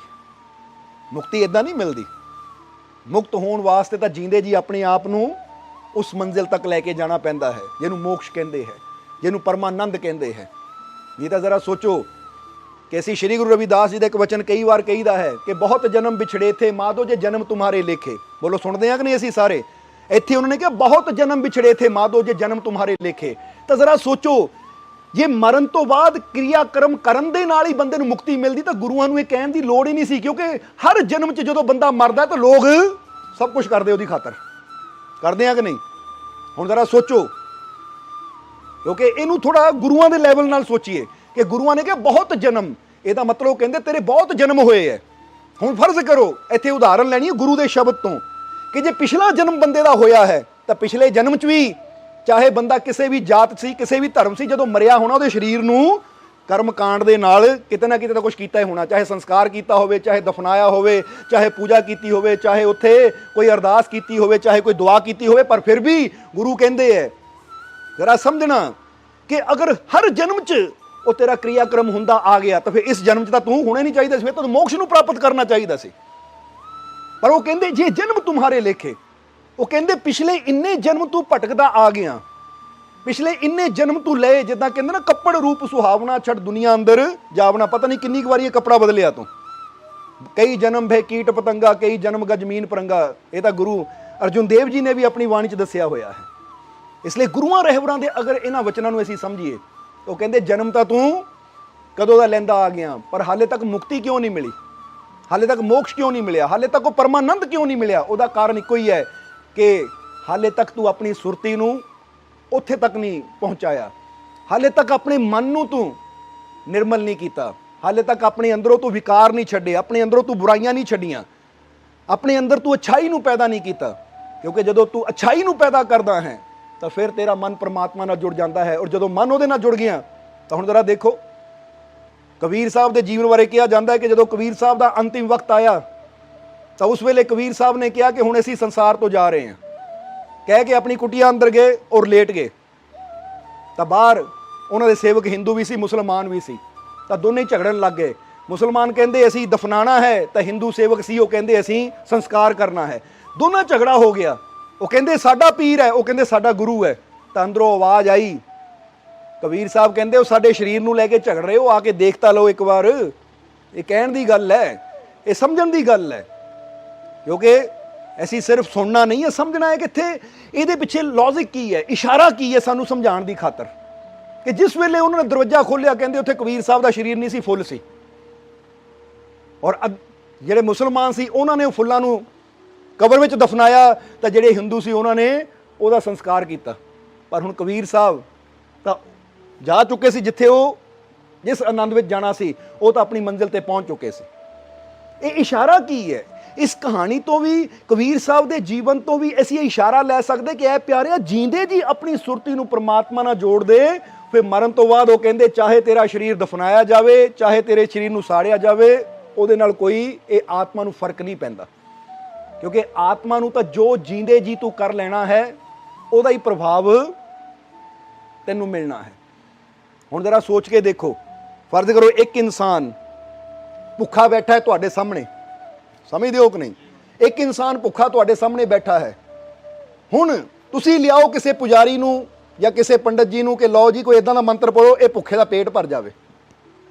ਬੋਲੋ ਸਮਝਦੇ ਹੋ ਕਿ ਨਹੀਂ? ਤਾਂ ਉਹ ਮੰਤਰ ਪੜਨ ਨਾਲ ਭੁੱਖੇ ਦਾ ਪੇਟ ਭਰ ਜਾਏਗਾ? ਭੁੱਖੇ ਦਾ ਪੇਟ ਕਦੋਂ ਭਰੇਗਾ? ਜਦੋਂ ਭੁੱਖਾ ਆਪ ਕੁਛ ਖਾਏਗਾ। ਜਾਂ ਅਸੀਂ ਪੰਡਤ ਜੀ ਨੂੰ ਕਹੀਏ ਤੁਸੀਂ ਖਾਓ ਮਹਾਰਾਜ ਉਹਦਾ ਪੇਟ ਭਰ ਜਾਵੇ। ਅੱਜ ਹੁੰਦਾ ਕੀ ਹੈ? ਸ਼ਰਾਧਾਂ ਤੇ ਕੀ ਹੁੰਦਾ ਹੈ, ਜਾਂ ਅੱਜ ਪੂਜਾ ਪਾਠ 'ਚ ਕੀ ਹੁੰਦਾ ਹੈ? ਜ਼ਰਾ ਸਮਝਣ ਵਾਲੀ ਗੱਲ ਹੈ। ਇੱਥੇ ਦੱਸਣਾ ਕੀ ਚਾਹੁੰਦੇ ਆ ਕਿ ਜਦੋਂ ਇੱਕ ਇਨਸਾਨ ਭੁੱਖਾ ਹੈ, ਉਹਨੂੰ ਪਤਾ ਹੈ ਕਿ ਮੈਂ ਆਪਣੇ ਹੱਥਾਂ ਨਾਲ ਭੋਜਨ ਕਰੂੰਗਾ ਤਾਂ ਫੇਰ ਹੀ ਮੇਰਾ ਪੇਟ ਭਰਨਾ ਹੈ। ਕੋਈ ਮੇਰੀ ਖਾਤਰ ਜਿੰਨੇ ਮਰਜ਼ੀ ਮੰਤਰ ਪੜ੍ਹੀ ਜਾਵੇ, ਉਹਦੇ ਨਾਲ ਮੇਰਾ ਪੇਟ ਨਹੀਂ ਭਰ ਜਾਣਾ, ਉਹਦਾ ਅਸਰ ਮੈਨੂੰ ਨਹੀਂ ਮਿਲ ਜਾਣਾ। ਸਮਝ ਰਹੇ ਹੋ ਸਾਡੀ ਗੱਲ? ਇੱਥੋਂ ਇਹ ਸਮਝ ਲਓ ਕਿ ਜਦੋਂ ਹੁਣ ਸਾਹਮਣੇ ਬੈਠਾ ਇਨਸਾਨ, ਇੱਕ ਸਾਹਮਣੇ ਬੈਠਾ ਹੈ ਇਨਸਾਨ, ਇੱਥੇ ਮੰਤਰ ਪੜ੍ਹੇ ਦਾ ਉਹਨੂੰ ਅਸਰ ਨਹੀਂ ਹੋ ਰਿਹਾ, ਉਹਦਾ ਪੇਟ ਨਹੀਂ ਭਰ ਰਿਹਾ, ਤੇ ਇੱਕ ਆਤਮਾ ਦੁਨੀਆ ਤੋਂ ਜਾ ਚੁੱਕੀ ਹੈ, ਤੇ ਇੱਥੇ ਮੰਤਰ ਪੜ੍ਹਿਆਂ ਦਾ ਅਸਰ ਉਹ ਆਤਮਾ ਨੂੰ ਕਿੱਥੋਂ ਮੁਕਤੀ ਦੇ ਦੇਗਾ? ਸਮਝ ਆ ਰਹੀ ਹੈ ਸਾਡੀ ਗੱਲ? ਇੱਕ ਇਨਸਾਨ ਜੋ ਸਾਹਮਣੇ ਨਜ਼ਰ ਆ ਰਿਹਾ ਸਥੂਲ ਸਰੀਰ ਹੈ, ਇੱਥੇ ਮੰਤਰ ਪੜ੍ਹੇ ਉਹਦੇ ਉੱਤੇ ਕੋਈ ਅਸਰ ਨਹੀਂ ਕਰ ਸਕਦੇ, ਉਹਦਾ ਪੇਟ ਨਹੀਂ ਭਰ ਸਕਦੇ। ਤਾਂ ਫਿਰ ਸੋਚੀਏ ਕਿ ਜਿਹੜਾ ਹੁਣ ਸਰੀਰ ਖਤਮ ਹੋ ਗਿਆ, ਹੁਣ ਆਤਮਾ ਹੀ ਪਰਮਾਤਮਾ ਦੇ ਘਰ ਚਲੀ ਗਈ, ਜਾਂ ਆਤਮਾ ਨਜ਼ਰ ਹੀ ਨਹੀਂ ਆਉਂਦੀ, ਤਾਂ ਇਹ ਮੰਤਰਾਂ ਦਾ ਅਸਰ ਉੱਥੇ ਕਿੱਦਾਂ ਪਹੁੰਚੇਗਾ? ਉੱਥੇ ਤਾਂ ਇਹ ਹੈ ਕਿ ਜੀਂਦੇ ਜੀ ਆਪਣੇ ਹੱਥੀ ਇਨਸਾਨ ਨੇ ਜੋ ਕਰ ਲੈਣਾ ਹੈ ਉਹ ਕਰਮਾਂ ਦਾ ਫਲ। ਤਾਂ ਹੀ ਗੁਰੂ ਰਹਿਬਰ ਵੀ ਕਹਿੰਦੇ ਹੈ ਕਿ ਉੱਥੇ ਅਮਲਾਂ ਦੇ ਹੋਣੇ ਨੇ ਨਵੇੜੇ, ਕਿਸੇ ਨਹੀਂ ਤੇਰੀ ਜਾਤ ਪੁੱਛਣੀ। ਜਾਂ ਗੁਰੂਆਂ ਨੇ ਵੀ ਆਪਣੀ ਬਾਣੀ 'ਚ ਕੀ ਕਿਹਾ ਹੈ, ਜਰਾ ਉਹਨੂੰ ਵੀ ਪੜ੍ਹ ਕੇ ਦੇਖੋ। ਉਹ ਕਹਿੰਦੇ ਉੱਥੇ ਤੇਰੀ ਕਰਨੀ ਨਾਲ ਚੱਲਣੀ ਹੈ, ਜੋ ਤੂੰ ਕਰਨਾ ਹੈ ਉਹ ਉੱਥੇ ਨਾਲ ਚੱਲਣਾ, ਬਾਕੀ ਤਾਂ ਸਭ ਕੁਝ ਇੱਥੇ ਰਹਿ ਜਾਣਾ ਹੈ। ਇਸ ਲਈ ਜੇ ਅਸੀਂ ਮੁਕਤੀ ਚਾਹੁੰਦੇ ਹਾਂ, ਜੇ ਅਸੀਂ ਆਨੰਦ ਚਾਹੁੰਦੇ ਹਾਂ, ਤਾਂ ਇਹ ਯਾਦ ਰੱਖੋ ਉਹਦੇ ਵਾਸਤੇ ਜੀਂਦੇ ਜੀ ਸਾਨੂੰ ਅੱਛਾਈ ਕਰਨੀ ਪਏਗੀ। ਜੀਂਦੇ ਜੀ ਸਾਨੂੰ ਉਹ ਪ੍ਰਭੂ ਦੇ ਮਾਰਗ ਤੇ ਚੱਲਣਾ ਪਏਗਾ, ਨੇਕੀ ਦੇ ਮਾਰਗ ਤੇ ਚੱਲਣਾ ਪਏਗਾ, ਪ੍ਰੇਮ ਦੇ ਮਾਰਗ ਤੇ, ਕਰੁਣਾ ਦੇ ਮਾਰਗ ਤੇ ਸਾਨੂੰ ਚੱਲਣਾ ਪਏਗਾ। ਤਾਂ ਫੇਰ ਹੀ ਅਸੀਂ ਉਸ ਪਰਮਾਨੰਦ ਦੀ ਮੰਜ਼ਿਲ ਨੂੰ ਪ੍ਰਾਪਤ ਕਰ ਸਕਦੇ ਹਾਂ। ਬਾਕੀ ਇਹ ਨਿਯਮ ਪਰਮਾਤਮਾ ਨੇ ਨਹੀਂ ਬਣਾਏ, ਕਿਉਂਕਿ ਜੇ ਪਰਮਾਤਮਾ ਨੇ ਨਿਯਮ ਬਣਾਏ ਹੁੰਦੇ ਤਾਂ ਸਭ ਦੇ ਵਾਸਤੇ ਇੱਕੋ ਹੀ ਨਿਯਮ ਰੱਖਣਾ ਸੀ। ਜਿੱਦਾਂ ਸਭ ਦੇ ਵਾਸਤੇ ਇੱਕੋ ਹੀ ਨਿਯਮ ਹੈ ਸੂਰਜ ਦਾ, ਇੱਕੋ ਹੀ ਨਿਯਮ ਹੈ ਚੰਦਰਮੇ ਦਾ, ਇੱਕੋ ਹੀ ਨਿਯਮ ਹੈ ਧਰਤੀ ਦਾ, ਪਾਣੀ ਦਾ, ਹਵਾ ਦਾ, ਫਿਰ ਤਾਂ ਸਾਰੇ ਪਾਸੇ ਪਰਮਾਤਮਾ ਨੇ ਨਿਯਮ ਇੱਕੋ ਹੀ ਰੱਖਣਾ ਸੀ। ਪਰ ਇੱਥੋਂ ਤੁਸੀਂ ਸਮਝ ਸਕਦੇ ਹੋ ਕਿ ਹਰ ਕੋਈ ਜਿੱਦਾਂ ਦੀ ਉਹਨੂੰ ਬਚਪਨ ਤੋਂ ਸਿੱਖਿਆ ਮਿਲਦੀ ਆ ਗਈ ਹੈ, ਹਰ ਕੋਈ ਆਪਣੀ ਉਹ ਸਿੱਖਿਆ ਦੇ ਮੁਤਾਬਿਕ ਕੋਈ ਸੰਸਕਾਰ ਕਰ ਰਿਹਾ ਹੈ, ਕੋਈ ਦਫਨਾ ਰਿਹਾ। ਔਰ ਇਹ ਵੀ ਦੱਸ ਦਈਏ ਕਿ ਮੁਸਲਮਾਨ ਵੀ ਦਫਨਾਉਂਦੇ ਤਾਂ ਈਸਾਈ ਵੀ ਦਫਨਾਉਂਦੇ ਆ, ਯਹੂਦੀ ਵੀ ਦਫਨਾਉਂਦੇ ਆ, ਹੋਰ ਵੀ ਐਸੇ ਬਹੁਤ ਹੈ ਜੋ ਦਫਨਾਉਂਦੇ ਆ। ਪਰ ਹਰੇਕ ਦਾ ਦਫਨਾਉਣ ਦਾ ਤਰੀਕਾ, ਹਰੇਕ ਦਾ ਦਫਨਾਉਣ ਦਾ ਢੰਗ ਵੀ ਅਲੱਗ ਹੈ। ਜਿੱਦਾਂ ਸਾੜਨ ਦੇ ਵੀ ਤੁਸੀਂ ਦੇਖੋਗੇ ਨਾ ਕਿ ਚਿਤਾ ਤੇ ਸਾੜਦੇ ਤਾਂ ਕਈ ਹੈ, ਪਰ ਹਰੇਕ ਦਾ ਆਪਣਾ ਨਿਯਮ ਹੈ। ਆਪਣੀ ਜਾਤੀ ਦੇ ਹਿਸਾਬ ਨਾਲ ਹਰੇਕ ਨੇ ਆਪਣੇ ਆਪਣੇ ਨਿਯਮ ਬਣਾਏ ਹੋਏ ਹੈ ਕਿ ਜਦੋਂ ਇਹਨੂੰ ਸਾੜਨਾ ਹੈ ਤਾਂ ਉੱਥੇ ਕਿਹੜਾ ਮੰਤਰ ਪੜਿਆ ਜਾਣਾ, ਜਦੋਂ ਉਹ ਜਾਤੀ ਦੇ ਨੂੰ ਸਾੜਨਾ ਤਾਂ ਉੱਥੇ ਕਿਹੜਾ, ਕਿਉਂਕਿ ਹਰੇਕ ਨੇ ਆਪਣਾ ਆਪਣਾ ਬਣਾਇਆ ਹੋਇਆ ਹੈ। ਇਹ ਹੁਣ ਮਾਨਤਾ ਹੈ ਕਿ ਜੈਸੀ ਇਨਸਾਨ ਨੂੰ ਨੌਲੇਜ ਮਿਲੀ ਹੈ, ਸਮਝ ਮਿਲੀ ਹੈ, ਵੈਸਾ ਇਨਸਾਨ ਆਪਣੀ ਸਮਝ ਦੇ ਮੁਤਾਬਿਕ ਕਰ ਰਿਹਾ ਹੈ। ਬਾਕੀ ਰਹੀ ਗੱਲ ਕਿ ਬਾਅਦ ਚੋਂ ਬੰਦਾ ਭੋਗ ਪਵਾਉਂਦਾ ਹੈ, ਜਾਂ ਬਾਅਦ ਚੋਂ ਲੰਗਰ ਲਵਾਉਂਦਾ ਹੈ, ਜਾਂ ਬਾਅਦ ਚੋਂ ਕੁਛ ਕਰਦਾ ਹੈ, ਤਾਂ ਉਹਦਾ ਫਲ ਆਤਮਾ ਨੂੰ ਨਹੀਂ ਮਿਲਦਾ, ਉਹ ਇਨਸਾਨ ਦੀ ਆਪਣੀ ਤਸੱਲੀ ਹੁੰਦੀ ਹੈ ਮਨ ਦੀ। ਸਮਝਦੇ ਹੋ ਕਿ ਨਹੀਂ?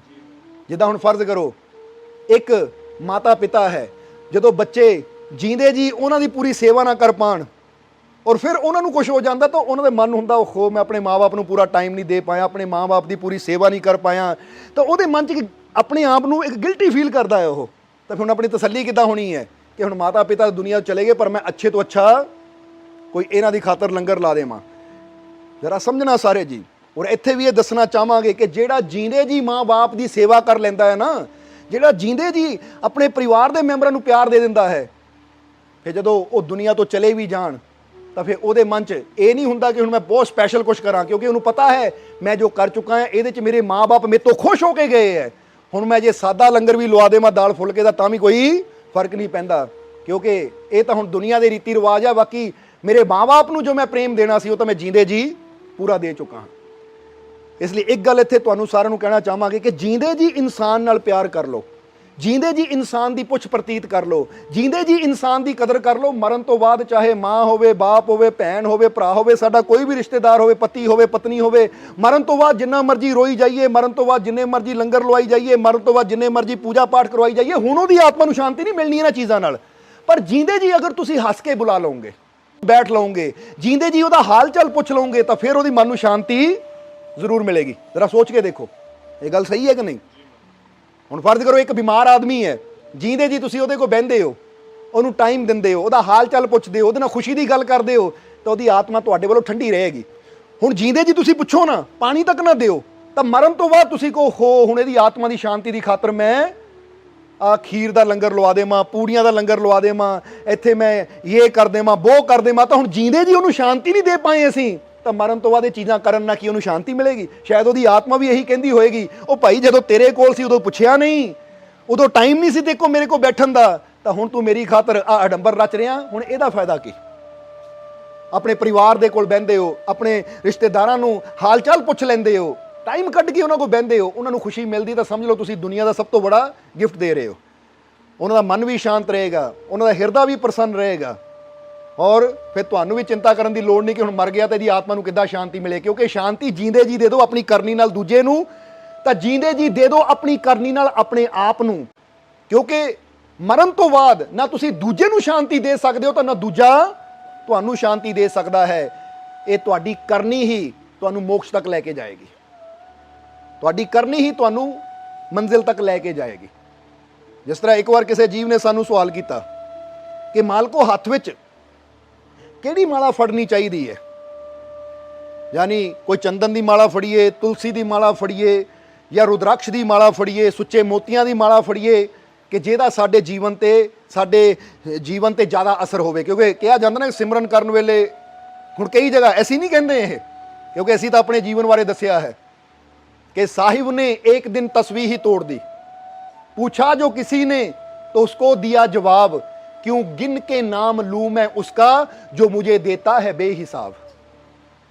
एक दिन किसी ने सानू पूछा मालको तुसीं तस्वीर नहीं फड़दे, तुसीं माला नहीं फेरदे, तो असीं इहनूं इक्को ही जवाब दिता कि भाई माला तां ओह फड़े हत्थ विच जिन्हां हिसाब किताब रखना होवे कि दिन च किन्ना सिमरन कीता, किन्नी बार रब दा नाम लिया। क्योंकि कई कहंदे ना अज 10 माला फेरियां मैं, अज मैं 25 माला फेरियां, ਇਹਦਾ ਮਤਲਬ ਜੇ 108 ਮਣ ਕੇ ਮਾਲਾ ਦੀ 101 ਹੈ ਤਾਂ ਬੰਦਾ ਹਿਸਾਬ ਲਾਂਦਾ ਕਿ ਅੱਜ 1000 ਵਾਰ ਮੈਂ ਨਾਮ ਲੈ ਲਿਆ। ਭਾਈ ਪੁੱਛਣ ਵਾਲਾ ਹੋਵੇ ਤੂੰ ਤਾਂ ਹਿਸਾਬ ਲਾਂਦਾ ਕਿ ਰੱਬਾ ਮੈਂ ਤੇਰਾ ਨਾਮ ਇੰਨੀ ਵਾਰੀ ਲਿਆ, ਤਾਂ ਜੇ ਰੱਬ ਹਿਸਾਬ ਲੈਣ ਲੱਗ ਪਵੇ ਮੈਂ ਤੈਨੂੰ ਬੇਅੰਤ ਨੇਮਤਾਂ ਦਿੱਤੀਆਂ ਔਰ ਤੂੰ ਮੇਰੇ ਨਾਲ ਹਿਸਾਬ ਕਰਦਾ ਹੈ। ਉਹ ਜਿਹੜਾ ਤੈਨੂੰ ਬੇਹਿਸਾਬ ਦੇ ਰਿਹਾ ਹੈ ਤਾਂ ਤੂੰ ਕੌਣ ਹੁੰਦਾ ਹੈ ਹਿਸਾਬ ਦੇ ਨਾਲ ਉਹਦਾ ਨਾਮ ਲੈਣ ਵਾਲਾ। ਇਸ ਲਈ ਜਿਹੜੇ ਦਿਲੋਂ ਉਹਦੇ ਨਾਲ ਜੁੜੇ ਹੁੰਦੇ ਹੈ, ਜਿਨ੍ਹਾਂ ਦੇ ਦਿਲ ਦੇ ਮਣਕੇ ਨੂੰ ਉਹਦੇ ਨਾਮ ਨਾਲ ਜੋੜ ਦਿੱਤਾ ਹੈ, ਉਹ ਫਿਰ ਹੱਥ ਦਾ ਮਣਕਾ ਨਹੀਂ ਫੇਰਦੇ, ਉਹ ਕਹਿੰਦੇ ਹੁਣ ਅੰਦਰਲਾ ਮਣਕਾ ਤਾਂ ਸਦਾ ਚੱਲ ਰਿਹਾ ਹੈ। ਇਸੇ ਲਈ ਤਾਂ ਕਬੀਰ ਸਾਹਿਬ ਨੇ ਵੀ ਕਿਹਾ ਹੈ ਕਿ ਕਰ ਕਾ ਮਨ ਕਾ ਛਾੜ ਕੇ ਮਨ ਕਾ ਮਣਕਾ ਫੇਰ। ਉਹਨਾਂ ਪੂਰਾ ਸ਼ਬਦ ਕੀ ਹੈ ਕਿ ਮਾਲਾ ਫੇਰਤ ਜੁਗ ਗਿਆ ਮਿਟਾ ਨਾ ਮਨ ਕਾ ਫੇਰ। ਉਹ ਕਹਿੰਦੇ ਮਾਲਾ ਫੇਰਦਿਆਂ ਨੂੰ ਤਾਂ ਕਈ ਟਾਈਮ ਹੋ ਗਿਆ, ਕਿੰਨਾ ਸਮਾਂ ਹੋ ਗਿਆ, ਪਰ ਮਨ ਤੇਰਾ ਹਾਲੇ ਵੀ ਫਿਰਿਆ ਨਹੀਂ। ਇਸ ਲਈ ਕਰ ਕਾ ਮਨ ਕਾ ਡਾਰ ਕੇ ਮਨ ਕਾ ਫੇਰ। ਹੁਣ ਕਰਦਾ ਮਨ ਕਾ ਛੱਡ ਦੇ ਤਾਂ ਆਪਣੇ ਦਿਲ ਦੇ ਮਨਕੇ ਨੂੰ, ਆਪਣੇ ਮਨ ਦੇ ਮਨਕੇ ਨੂੰ ਫੇਰ, ਇਹਨੂੰ ਦੁਨੀਆ ਵੱਲੋਂ ਪ੍ਰਭੂ ਦੀ ਤਰਫ ਫੇਰ ਲੈ। ਜਰਾ ਸਮਝਣਾ ਸਾਰੇ ਜੀਵਾਂ ਨੇ ਕਿ ਇਨਸਾਨ ਜਿੱਦਾਂ ਉਹ ਸਵਾਲ ਕੀਤਾ ਕਿ ਮਾਲਕੋ ਕਿਹੜੀ ਮਾਲਾ ਮੈਂ ਹੱਥ 'ਚ ਫੜਾਂ, ਕਿਹੜੀ ਮਾਲਾ ਹੱਥ 'ਚ ਫੜਾਂ ਜਿਹਦਾ ਜ਼ਿਆਦਾ ਅਸਰ ਹੋਵੇ ਸਿਮਰਨ ਨਾਲ। ਕਿਉਂਕਿ ਕਈ ਜਗ੍ਹਾ ਪੜ੍ਹਨ ਚਾਹੁੰਦਾ ਹੈ, ਲਿਖਣ ਚਾਹੁੰਦਾ ਹੈ कि तू आ माला पकड़ के सिमरन करेगा तो ज़्यादा प्रभाव होएगा, आ माला पकड़ के करेगा तो इसका ज़्यादा असर होएगा। तो उन्होंने सानू पूछया कि मालको किहड़ी माला फड़ के सिमरन करिए जिहदा ज़्यादा प्रभाव पवे, चंदन दी फड़िए, तुलसी दी फड़िए, रुद्राक्ष दी फड़िए या मोतियां दी फड़िए, किहड़ी फड़िए? तो असीं इक्को ही गल दा उहनूं जवाब दिता। जरा हुण समझ लेना सारे जीवां ने, असीं कहा जिन्हां अच्छे संस्कारां दी माला फड़ी होवे ना, जिन्हां अच्छे कर्मां दी अच्छी करनी दी माला फड़ी होवे, उहनूं होर कोई माला पकड़न दी जरूरत नहीं रह जाती। अपने अंदर पकड़ना है तो अच्छे विचारां दी माला फड़ो, अच्छी सोच दी माला फड़ो। जदों तुहाडे विचार अच्छे होणगे, जदों तुहाडी करनी अच्छी होएगी, जदों तुहाडे संस्कार अच्छे होणगे, तुहाडी सोच अच्छी होएगी, ਤਾਂ ਫਿਰ ਤੁਹਾਡੀ ਅੱਛੀ ਸੋਚ ਹੀ ਤੁਹਾਨੂੰ ਪਰਮਾਤਮਾ ਨਾਲ ਜੋੜੇਗੀ। ਤਾਂ ਜੇ ਹੱਥ ਵਿੱਚ ਚੰਦਨ ਦੀ ਮਾਲਾ ਪਕੜ ਲਈਏ ਪਰ ਸੋਚ ਹੀ ਅੱਛੀ ਨਹੀਂ ਹੈ, ਹੱਥ ਵਿੱਚ ਤੁਲਸੀ ਦੀ ਮਾਲਾ ਪਕੜ ਲਈਏ ਪਰ ਮਨ ਨਹੀਂ, ਵਿਚਾਰ ਹੀ ਸਾਫ਼ ਨਹੀਂ ਹੈ, ਹੱਥ ਵਿੱਚ ਮੋਤੀਆਂ ਦੀ ਮਾਲਾ ਪਕੜ ਲਈਏ ਪਰ ਮਨ ਹੀ ਅੰਦਰੋਂ ਸਾਫ਼ ਨਹੀਂ ਹੈ, ਤਾਂ ਫਿਰ ਚੰਦਨ ਦੀ, ਮੋਤੀਆਂ ਦੀ, ਤੁਲਸੀ ਦੀ ਕਿਸੇ ਮਾਲਾ ਨੇ ਕੋਈ ਕੰਮ ਨਹੀਂ ਕਰਨਾ। ਕਿਉਂਕਿ ਪਰਮਾਤਮਾ ਨਾਲ ਸਾਨੂੰ ਮਾਲਾ ਨਹੀਂ, ਪਰਮਾਤਮਾ ਨਾਲ ਸਾਨੂੰ ਅੱਛੇ ਵਿਚਾਰ ਜੋੜਦੇ ਹੈ। ਇਸ ਲਈ ਅੱਛੇ ਵਿਚਾਰਾਂ ਦੀ ਮਾਲਾ ਪਕੜ ਲਓ ਕਿ ਆਪਣੇ ਅੰਦਰ ਇੱਕੋ ਹੀ ਮਨਕਾ ਘੁਮਾਓ ਕਿ ਮੈਂ ਆਪਣੇ ਵਿਚਾਰ ਅੱਛੇ ਰੱਖਣੇ ਆ, ਮੈਂ ਕਿਸੇ ਦਾ ਬੁਰਾ ਨਹੀਂ ਸੋਚਣਾ, ਕਿਸੇ ਨਾਲ ਬੁਰਾ ਨਹੀਂ ਕਰਨਾ। ਸਮਝ ਆ ਰਹੀ ਹੈ ਸਾਡੀ ਗੱਲ? ਹੁਣ ਜਦੋਂ ਅੱਛੇ ਵਿਚਾਰਾਂ ਦੀ ਮਾਲਾ ਫਿਰੇਗੀ ਤਾਂ ਪਰਮਾਤਮਾ ਰੂਪੀ ਮੰਜ਼ਿਲ ਵੀ ਜ਼ਰੂਰ ਮਿਲੇਗੀ। ਤਾਂ ਜੇ ਮਨ ਅੰਦਰ ਬੁਰੇ ਵਿਚਾਰ ਚੱਲਦੇ ਹੈ ਔਰ ਬਾਹਰੋਂ ਮਾਲਾ ਇਹੀ ਫੜੀ ਹੋਵੇ ਚੰਦਨ ਦੀ, ਰੁਦਰਾਕਸ਼ ਦੀ, ਤੁਲਸੀ ਦੀ, ਮੋਤੀਆਂ ਦੀ, ਤਾਂ ਬਾਹਰਲੀ ਮਾਲਾ ਨੇ ਕੀ ਕਰਨਾ ਜੇ ਅੰਦਰ ਵਿਚਾਰ ਹੀ ਬੁਰੇ ਚੱਲ ਰਹੇ ਹੈ। ਕਿਉਂਕਿ ਸਾਡੇ ਬੁਰੇ ਵਿਚਾਰ ਸਾਨੂੰ ਪਰਮਾਤਮਾ ਤੋਂ, ਸਾਡੇ ਮਾਲਿਕ ਤੋਂ ਦੂਰ ਕਰ ਦਿੰਦੇ ਆ, ਤਾਂ ਸਾਡੇ ਅੱਛੇ ਵਿਚਾਰ ਸਾਨੂੰ ਸਾਡੇ ਮਾਲਿਕ ਦੇ ਨੇੜੇ ਕਰ ਦਿੰਦੇ ਆ। ਇਸ ਲਈ ਤੁਸੀਂ ਮਾਲਾ ਦੀ ਚਿੰਤਾ ਨਾ ਕਰੋ, ਤੁਸੀਂ ਦੇਖੋ ਕਿ ਤੁਹਾਡੇ ਅੰਦਰ ਅੱਛੇ ਵਿਚਾਰ ਚੱਲਣੇ ਚਾਹੀਦੇ ਹੈ। ਸਮਝ ਆ ਰਹੀ ਹੈ ਸਾਡੀ ਗੱਲ? ਕਿ ਤੁਹਾਡੇ ਅੰਦਰ ਅੱਛੇ ਵਿਚਾਰ ਚੱਲਣੇ ਚਾਹੀਦੇ, ਕਿਉਂਕਿ ਤੁਹਾਡੇ ਅੱਛੇ ਵਿਚਾਰਾਂ ਨੇ ਤੁਹਾਨੂੰ ਪਰਮਾਤਮਾ ਤੱਕ ਲੈ ਕੇ ਜਾਣਾ ਹੈ, ਇਸ ਲਈ ਤੁਹਾਨੂੰ ਮੋਕਸ਼ ਤੱਕ ਲੈ ਕੇ ਜਾਣਾ ਹੈ। ਫਿਰ ਜਦੋਂ ਅੱਛੇ ਵਿਚਾਰਾਂ ਦੇ ਵਿੱਚ ਤੁਸੀਂ ਸਾਰੀ ਜ਼ਿੰਦਗੀ ਗੁਜ਼ਾਰੀ, ਪ੍ਰਭੂ ਦੇ ਸਿਮਰਨ ਨਾਲ ਜੁੜ ਕੇ ਜ਼ਿੰਦਗੀ ਗੁਜ਼ਾਰੀ, ਵਿਸ਼ਵਾਸ ਦੇ ਨਾਲ ਭਰਪੂਰ ਹੋ ਕੇ ਜ਼ਿੰਦਗੀ ਗੁਜ਼ਾਰੀ, ਤਾਂ ਫਿਰ ਤੁਹਾਨੂੰ ਮੋਕਸ਼ ਜ਼ਰੂਰ ਮਿਲੇਗਾ, ਮੁਕਤੀ ਜ਼ਰੂਰ ਮਿਲੇਗੀ। ਫਿਰ ਬਾਅਦ ਚੋਂ ਤੁਹਾਡੇ ਬੱਚੇ ਤੁਹਾਡੀਆਂ ਅਸਥੀਆਂ ਨੂੰ ਜਲ ਪ੍ਰਵਾਹ ਕਰਨ ਨਾ ਕਰਨ, ਤੁਹਾਡਾ ਕੋਈ ਪੂਜਾ ਕਰਨ, ਪਾਠ ਕਰਨ ਨਾ ਕਰਨ, ਉਹਦੇ ਨਾਲ ਕੋਈ ਫਰਕ ਨਹੀਂ ਪੈਂਦਾ। ਕਿਉਂਕਿ ਉਹ ਤਾਂ ਬਾਅਦ ਦੀਆਂ ਫਾਰਮੈਲਿਟੀਆਂ ਹੈ ਜੋ ਦੁਨੀਆ ਨੂੰ ਦਿਖਾਉਣ ਵਾਸਤੇ ਕੀਤੀਆਂ ਜਾਂਦੀਆਂ ਹੈ। ਉਹਦਾ ਅਸਰ ਤੁਹਾਡੀ ਆਤਮਾ ਤੇ ਕੋਈ ਨਹੀਂ ਹੁੰਦਾ। ਤੁਹਾਡੀ ਆਤਮਾ ਨੇ ਤਾਂ ਜੀਂਦੇ ਜੀ ਜੋ ਤੁਸੀਂ ਕਰਨੀ ਕਰ ਲੈਣੀ ਹੈ। ਜੇ ਤਾਂ ਮਹਾਤਮਾ ਬੁੱਧ ਨੇ ਕਿਹਾ ਜੈਸਾ ਸੁਭਾਅ ਹੋਣਾ ਹੈ ਉਹ ਸੁਭਾਅ ਦੇ ਮੁਤਾਬਿਕ ਹੀ ਫਲ ਮਿਲਣਾ ਹੈ। ਪੱਥਰ ਦਾ ਸੁਭਾਅ ਡੁੱਬਣਾ ਹੈ ਤਾਂ ਉਹਨੂੰ ਡੁੱਬਣਾ ਹੀ ਹੈ। ਘੇ ਦਾ ਸੁਭਾਅ ਜਾਂ ਤੇਲ ਦਾ ਸੁਭਾਅ ਤੈਰਨਾ ਤਾਂ ਉਹਨੂੰ ਤੈਰਨਾ ਹੀ ਹੈ। ਹੁਣ ਤੁਸੀਂ ਦੇਖੋ, ਜੇ ਤੁਹਾਡਾ ਸੁਭਾਅ ਬੁਰਾ ਹੈ, ਕਠੋਰ ਹੈ, ਤੁਸੀਂ ਡੁੱਬੋਗੇ ਹੀ। ਫਿਰ ਕੋਈ ਪੂਜਾ ਪਾਠ ਤੁਹਾਨੂੰ ਬਚਾ ਨਹੀਂ ਸਕਦੀ। ਪੂਜਾ ਪਾਠ ਦਾ ਮਤਲਬ ਬਾਅਦ ਵਿੱਚ ਤੁਹਾਡੇ ਮਰਨ ਤੋਂ ਬਾਅਦ ਕੋਈ ਤੁਹਾਡੇ ਨਾਂ ਦੀ ਪੂਜਾ ਕਰੀ ਜਾਵੇ, ਪਾਠ ਕਰੀ ਜਾਵੇ, ਕੋਈ ਵੀ ਹਵਨ ਯੱਗਿਆ ਕਰੀ ਜਾਵੇ, ਪਰ ਜੇ ਜੀਂਦੇ ਜੀ ਤੁਹਾਡਾ ਸੁਭਾਅ ਕਠੋਰ ਸੀ ਤਾਂ ਕੋਈ ਬਾਅਦ ਵਿੱਚ ਮਰਨ ਤੋਂ ਬਾਅਦ ਦੀ ਪੂਜਾ ਪਾਠ ਨੇ ਤੁਹਾਨੂੰ ਮੁਕਤੀ ਨਹੀਂ ਦੇਣੀ। ਤਾਂ ਜੇ ਤੁਹਾਡਾ ਸੁਭਾਅ ਅੱਛਾ ਹੈ, ਨੇਕ ਹੈ, ਤੁਹਾਡੇ ਅੰਦਰ ਅੱਛੇ ਵਿਚਾਰ ਚੱਲਦੇ ਹੈ, ਤੁਸੀਂ ਆਪਣੇ ਪ੍ਰਭੂ ਨਾਲ ਜੁੜੇ ਹੋ, ਤਾਂ ਫਿਰ ਤੁਹਾਨੂੰ ਮੋਕਸ਼ ਮਿਲਣਾ ਹੈ, ਮੁਕਤੀ ਮਿਲਣੀ ਹੈ, ਪਰਮਾਤਮਾ ਦਾ ਘਰ ਮਿਲਣਾ ਹੈ। ਔਰ ਫਿਰ ਬਾਅਦ ਚੋਂ ਕੋਈ ਫਰਕ ਨਹੀਂ ਪੈਂਦਾ, ਕੋਈ ਪੂਜਾ ਕਰਾਵੇ, ਪਾਠ ਕਰਾਵੇ ਨਾ ਕਰਾਵੇ, ਕੋਈ ਉਹਦੇ ਨਾਲ ਤੁਹਾਡੀ ਆਤਮਾ ਨੂੰ ਫਰਕ ਨਹੀਂ ਪੈਣਾ। ਕਿਉਂਕਿ ਜੀਂਦੇ ਜੀ ਅਸੀਂ ਜੋ ਕਰਮਾਂ ਦਾ ਧਨ ਜੋੜ ਲੈਣਾ ਹੈ ਉਹਦੇ ਮੁਤਾਬਿਕ ਹੀ ਸਾਨੂੰ ਫਲ ਮਿਲਣਾ ਹੈ। ਜਿਹਦਾ ਦੱਸਿਆ ਕਿ ਜਦੋਂ ਬੰਦਾ ਜੀਂਦਾ ਹੈ ਨਾ, ਉਹ ਜਿਹੜਾ ਭੋਜਨ ਚਾਹਵੇ ਮਰਜ਼ੀ ਖਾ ਸਕਦਾ ਹੈ, ਪਰ ਹੁਣ ਜਦੋਂ ਮਰ ਗਿਆ ਜ਼ਬਰਦਸਤੀ ਉਹਦੇ ਮੂੰਹ 'ਚ ਬੁਰਕੀਆਂ ਵੀ ਤੁਸੀਂ ਪਾਤੀਆਂ, ਉਹਦਾ ਸਵਾਦ ਉਹਨੂੰ ਆਣਾ ਹੈ, ਉਹਦੇ ਅੰਦਰ ਉਹ ਜਾਣਾ ਹੈ। ਹੁਣ ਦੇਖਦੇ ਮੁਰਦੇ ਦੇ ਮੂੰਹ 'ਚ ਘੇ ਪਾਇਆ ਜਾਂਦਾ ਹੈ ਜਾਂ ਕਈ ਕੁਛ ਪਾ ਦਿੱਤਾ ਜਾਂਦਾ ਹੈ, ਉਹਦਾ ਕੀ ਉਹ ਸਵਾਦ ਲੈਂਦਾ ਹੈ। ਹੁਣ ਜੀਂਦੇ ਜੀ ਪੁੱਛਿਆ ਨਹੀਂ ਤਾਂ ਮਰਨ ਤੋਂ ਬਾਅਦ ਘੇ ਦੇ ਚਮਚੇ ਮੂੰਹ 'ਚ ਪਾਓ ਤਾਂ ਕੀ ਫਾਇਦਾ ਹੈ। ਇਸ ਲਈ ਜੀਂਦੇ ਜੀ ਅਸੀਂ ਹਰ ਚੀਜ਼ ਦਾ ਸਵਾਦ ਲੈ ਸਕਦੇ ਹਾਂ। ਇਸੇ ਤਰ੍ਹਾਂ ਜੀਂਦੇ ਜੀ ਅੱਛੀ ਕਰਨੀ ਦਾ ਫਲ ਲੈ ਸਕਦੇ ਹਾਂ, ਬੁਰੀ ਕਰਨੀ ਦਾ ਫਲ ਲੈ ਸਕਦੇ ਹਾਂ। ਯਾਨੀ ਜੀਂਦੇ ਜੀ ਜੋ ਅਸੀਂ ਕਰਨਾ ਅੱਛਾ ਜਾਂ ਬੁਰਾ, ਉਹ ਕਰਮਾਂ ਨੇ ਸਾਡੇ ਨਾਲ ਜਾਣਾ ਹੈ, ਉਹ ਸਾਡੀ ਕਰਨੀ ਨੇ ਸਾਨੂੰ ਮੰਜ਼ਿਲ ਤੱਕ ਲੈ ਕੇ ਜਾਣਾ ਹੈ। ਮਰਨ ਤੋਂ ਬਾਅਦ ਦੀਆਂ ਜਿੰਨੀਆਂ ਮਰਜ਼ੀ ਅਸੀਂ ਕੋਸ਼ਿਸ਼ਾਂ ਕਰੀ ਜਾਈਏ, ਜੋ ਮਰਜ਼ੀ ਸਾਡੀ ਔਲਾਦ ਸਾਡੀ ਖਾਤਰ ਕਰੇ, ਉਹ ਤਾਂ ਸਿਰਫ ਮਨ ਦੀ ਇੱਕ ਤਸੱਲੀ ਹੈ ਕਿ ਮੈਂ ਆਪਣੇ ਬਾਪ ਦੀ ਖਾਤਰ, ਆਪਣੇ ਮਾਂ ਦੀ ਖਾਤਰ, ਆਪਣੇ ਭਰਾ ਦੀ ਖਾਤਰ, ਆਪਣੀ ਭੈਣ ਦੀ ਖਾਤਰ, ਆਪਣੇ ਰਿਸ਼ਤੇਦਾਰ ਦੀ ਖਾਤਰ ਆਹ ਕਰ ਦਿੱਤਾ। ਉਹ ਤਾਂ ਇੱਕ ਫਾਰਮੈਲਿਟੀ ਹੈ, ਉਹਦਾ ਆਤਮਾ ਨੂੰ ਕੋਈ ਫਰਕ ਨਹੀਂ ਪੈਣਾ, ਯਾਨੀ ਉਦ ਤੱਕ ਕੋਈ ਅਸਰ ਨਹੀਂ ਪਹੁੰਚਣਾ। ਇਹ ਗੱਲ ਯਾਦ ਰੱਖਣਾ। ਇਸ ਲਈ ਜੀਂਦੇ ਜੀ ਅਸੀਂ ਸਿਮਰਨ ਨਾਲ ਜੁੜੀਏ, ਆਪਣੇ ਮਾਲਿਕ ਤੇ ਵਿਸ਼ਵਾਸ ਰੱਖੀਏ, ਅੱਛੀ ਕਰਨੀ ਕਰੀਏ, ਫਿਰ ਮੋਕਸ਼ ਜ਼ਰੂਰ ਮਿਲੇਗਾ, ਮੁਕਤੀ ਜ਼ਰੂਰ ਮਿਲੇਗੀ। ਜੀਂਦੇ ਜੀ ਦੂਜਿਆਂ ਨਾਲ ਪਿਆਰ ਕਰ ਲਈਏ, ਦੂਜਿਆਂ ਦਾ ਹਾਲ ਚਾਲ ਪੁੱਛ ਲਈਏ, ਦੂਜਿਆਂ ਦੇ ਕੋਲ ਬਹਿ ਲਈਏ, ਇਹਦੇ ਨਾਲ ਉਹਨਾਂ ਨੂੰ ਸ਼ਾਂਤੀ ਜ਼ਰੂਰ ਮਿਲੇਗੀ। ਇੱਥੇ ਇੱਕ ਵਾਰ ਫਿਰ ਕਹਾਂਗੇ, ਅੱਜ ਕਈ ਬੱਚੇ ਦੇਖੇ ਅਸੀਂ ਜੀਂਦੇ ਜੀ ਮਾਂ-ਬਾਪ ਨੂੰ ਪੁੱਛਦੇ ਨਹੀਂ ਹੈ, ਜੀਂਦੇ ਜੀ ਮਾਂ-ਬਾਪ ਦੀ ਸੇਵਾ ਨਹੀਂ ਕਰਦੇ। ਜੇ ਮਾਂ-ਬਾਪ ਪਾਣੀ ਮੰਗਦੇ ਪਾਣੀ ਤੱਕ ਨਹੀਂ ਪਿਲਾਉਂਦੇ, ਉਹ ਆਪਣੇ ਮੋਬਾਈਲ ਵਿੱਚ, ਆਪਣੇ ਟੀਵੀ ਤੇ ਜਾਂ ਆਪਣੇ ਯਾਰਾਂ ਦੋਸਤਾਂ 'ਚ ਇੰਨਾ ਬਿਜ਼ੀ ਰਹਿੰਦੇ ਆ ਕਿ ਮਾਂ-ਬਾਪ ਨੂੰ ਟਾਈਮ ਦਿੰਦੇ ਹੀ ਨਹੀਂ ਹੈ। ਹੁਣ ਅਗਰ ਉਹਨਾਂ ਦੇ ਮਾਤਾ ਪਿਤਾ ਨੂੰ ਕੁਝ ਹੋ ਜਾਂਦਾ ਹੈ ਤਾਂ ਜ਼ਰਾ ਸੋਚੋ, ਜੇ ਮਾਤਾ ਪਿਤਾ ਦੀ ਆਤਮਾ ਹੀ ਖੁਸ਼ ਨਾ ਹੋਈ ਔਲਾਦ ਵੱਲੋਂ, ਤਾਂ ਹੁਣ ਮਾਂ-ਬਾਪ ਦੁਨੀਆ ਤੋਂ ਚਲੇ ਗਏ ਤਾਂ ਬਾਅਦ 'ਚ ਔਲਾਦ ਕਵੇ ਹਾਏ ਮੇਰੇ ਮਾਤਾ ਪਿਤਾ ਸੀ, ਮੈਂ ਇਹਨਾਂ ਦੀ ਖਾਤਰ ਹੁਣ ਆਹ ਕਰਨਾ ਹੈ, ਮੈਂ ਉਹ ਕਰਨਾ ਹੈ। ਤਾਂ ਭਾਈ ਜੇ ਜੀਂਦੇ ਜੀ ਤੂੰ ਉਹਨਾਂ ਦੀ ਸੇਵਾ ਕਰਕੇ, ਉਹਨਾਂ ਨਾਲ ਪਿਆਰ ਕਰਕੇ, ਉਹਨਾਂ ਕੋਲ ਬਹਿ ਕੇ ਉਹਨਾਂ ਨੂੰ ਸ਼ਾਂਤੀ ਨਾ ਦੇ ਪਾਇਆ, ਤਾਂ ਹੁਣ ਇਹ ਤੇਰੀਆਂ ਕਰਨੀਆਂ ਨੇ, ਮਰਨ ਤੋਂ ਬਾਅਦ ਤੂੰ ਜੋ ਮਰਜ਼ੀ ਕਰੀ ਜਾ, ਇਹਨਾਂ ਨੇ ਸ਼ਾਂਤੀ ਨਹੀਂ ਦੇਣੀ। ਇਸ ਲਈ ਜੀਂਦੇ ਜੀ ਆਪਣਿਆਂ ਵਾਸਤੇ ਵਕਤ ਕੱਢੋ, ਆਪਣੇ ਪਰਿਵਾਰ ਵਾਸਤੇ ਸਮਾਂ ਕੱਢੋ, ਕਿਉਂਕਿ ਇਹੀ ਤਾਂ ਇੱਕ ਜ਼ਿੰਦਗੀ ਹੈ ਕਿ ਜਦੋਂ 10 ਮਿੰਟ ਬਹਿ ਕੇ ਹੱਸ ਖੇਲ ਲੈਣਾ ਹੈ ਤਾਂ ਇਹੀ ਯਾਦਾਂ ਹੁੰਦੀਆਂ ਜੋ ਦਿਲ 'ਚ ਸਦਾ ਰਹਿ ਜਾਣੀਆਂ ਹੈ। ਇਸ ਲਈ ਜਿੰਨਾ ਵੀ ਉਹ ਮਾਲਿਕ ਸਮਾਂ ਦਿੰਦਾ ਹੈ ਸਾਨੂੰ ਸਾਡੇ ਪਰਿਵਾਰ ਨਾਲ ਰਹਿਣ ਦਾ, ਅਸੀਂ ਆਓ ਰਲ ਕੇ ਪਿਆਰ ਨਾਲ, ਖੁਸ਼ੀ ਨਾਲ ਰਹੀਏ, ਤਾਂ ਉਹਦੇ 'ਚ ਹੀ ਸਾਡੀ ਖੁਸ਼ੀ ਹੈ, ਪਰਿਵਾਰ ਦੀ ਖੁਸ਼ੀ ਹੈ। ਔਰ ਜਿਸ ਤਰ੍ਹਾਂ ਅਸੀਂ ਦੱਸਿਆ ਕਿ ਆਪਣੇ ਅੰਦਰ ਅੱਛੇ ਵਿਚਾਰਾਂ ਦੀ ਮਾਲਾ ਫੜੀਏ, ਅੱਛੀ ਸੋਚ ਦੀ ਮਾਲਾ ਫੜੀਏ, ਅੱਛੀ ਕਰਨੀ ਦੀ ਮਾਲਾ ਫੜੀਏ, ਇਹਨੇ ਸਾਨੂੰ ਮੋਕਸ਼ ਤੱਕ ਲੈ ਕੇ ਜਾਣਾ ਹੈ। ਇਹ 'ਚ ਸਾਡੇ ਜੀਵਨ ਦੀ ਸਫਲਤਾ ਹੈ। ਸੋਹਣਾ ਸੋਹਣਾ ਮੇਰਾ ਮੁਰਸ਼ਿਦ ਸੋਹਣਾ, ਸੋਹਣਾ ਸੋਹਣਾ ਮੇਰਾ ਮੁਰਸ਼ਿਦ ਸੋਹਣਾ।